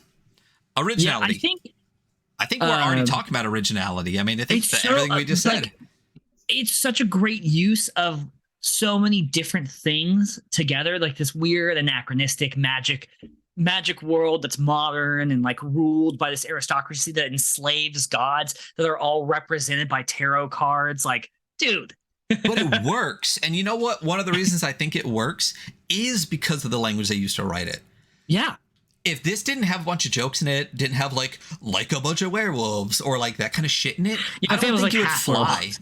Yeah, I don't think it would fly because I think the jokes really make the anachronistic elements actually really feel more cohesive because you understand that you're not taking this shit seriously. This isn't, You know what I mean? So the language used feeds into the ability to keep it goofy. So I'm pretty high on this score. Dude, yeah. I'm at like a 9. So I'm at a 9 easy. I'm at a 9 Sick. easy for this. Yeah. Wait. Oh, I did not hide it. Value. What is it, like $10 for it's a PDF? $10, And then it's 123 pages that's rife with stuff to build on. And then you have the neighborhoods of 𝗛𝗓𝗪𝗏. Is it Oh, don't Hycedia? even. My brain is not going to remember that. But there's a high magic low live city. So it's a bunch.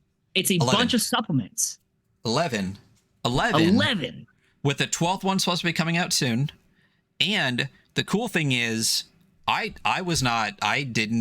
had not signed up for the newsletter, and I would have done it forever ago if I would have realized there was a newsletter. You would get them free if you had signed up for the newsletter. Like every month, you'd have been like, if you signed up now, you'll get the 11th one, and then you'll get the 12th one free. If you'd have signed up on the first one, you would have got all of them for free. And they're only like, what, like $3? They're $3. It's like a neighborhood. They have some stuff to do, some missions. It's like some NPCs. They look really cool. So right now, 11 of them for $33, and those are full adventures, basically. Oh my God. That's so crazy. I mean, like if we looked at like a regular like 200-page book and it was $40, we'd be like, that's a good price for that. And this is $10 plus 33 for. It is only PDF. I know. I'm just saying. Yes. Yeah, I think value for this one is still not off the chart, but still fairly high. You know, I'd say for me it's a good 7. You know? Yeah, it's a good. Well, because also, did we say like the character keepers and like all that kind of stuff too? Like you still get like more stuff for your character and table shit too. Like there's you have the character pamphlet, which is a handout for your player characters. It's much shorter, and I also really did enjoy that. I haven't looked at it in quite a while. For me, I got this game a while ago and I deep dived it then, and so I reread it for this, but I forgot to go through like the character keeper pamphlet and stuff.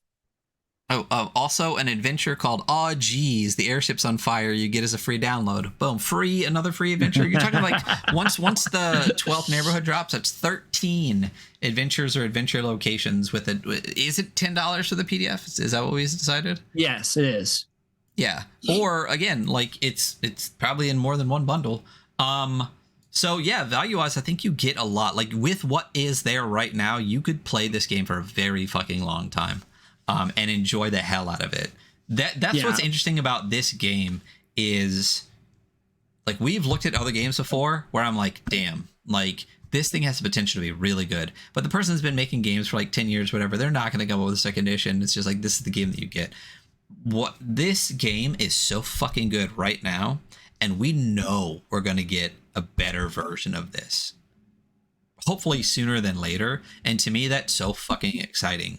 Value wise, what are you thinking? 7? I think 7. Yeah, absolutely.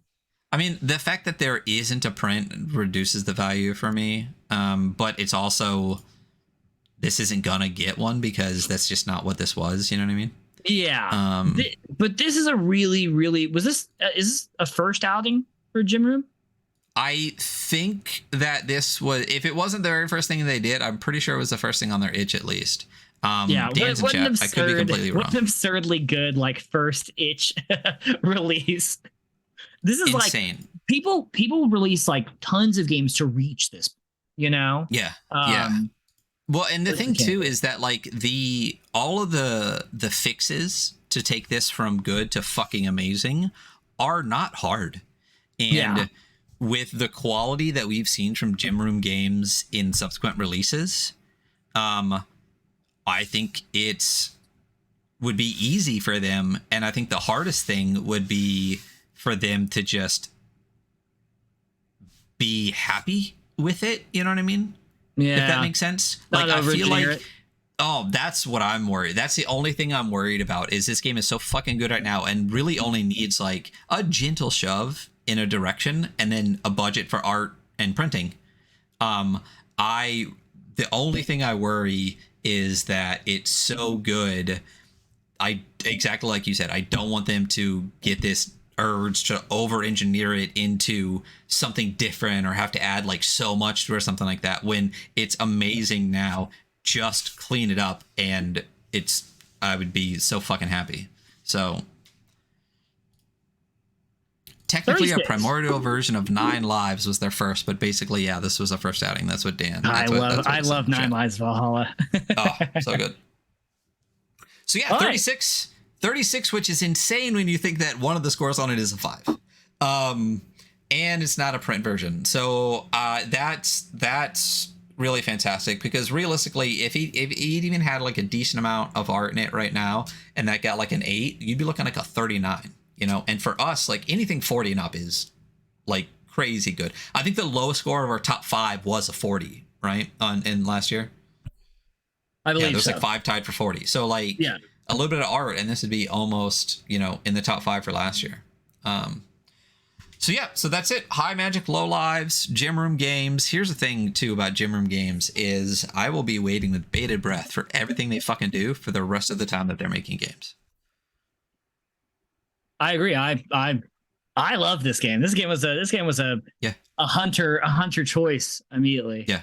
It's fire. It's so fucking good. And again, I just the way that they write, the cleverness that goes into the games, the vibe that they put into the games, which, you know, I don't know them personally, but I can only imagine that when they put it into so many games, this kind of like, I don't know, joy and like jokiness into their stuff, that it's just, I don't know, like 9 Lives of Valhalla is insane and cracks me the fuck up, and it's so fucking good. And that's the thing about Gym Room is like, that game we gave a fucking 9 or whatever for like mechanics, and had one fucking rule, but it was so good. One rule. Like, you only need to do one thing well. So, but yeah, I just think they're so dialed into modern post-pandemic game design right now. Yeah, you know what I mean. I think they are the cutting edge. They're the bleeding edge of post-pandemic, game design. Absolutely. All right, 3 hours on the dot. We're out. Keep making games, Gym Room Games. We love you. I love you too, Hunter. Love you. My God, I realized that I have 2 games the rest of this entire month where I don't play a game, have a podcast episode, or go to work. So busy month ahead. We'll see y'all later. Bye.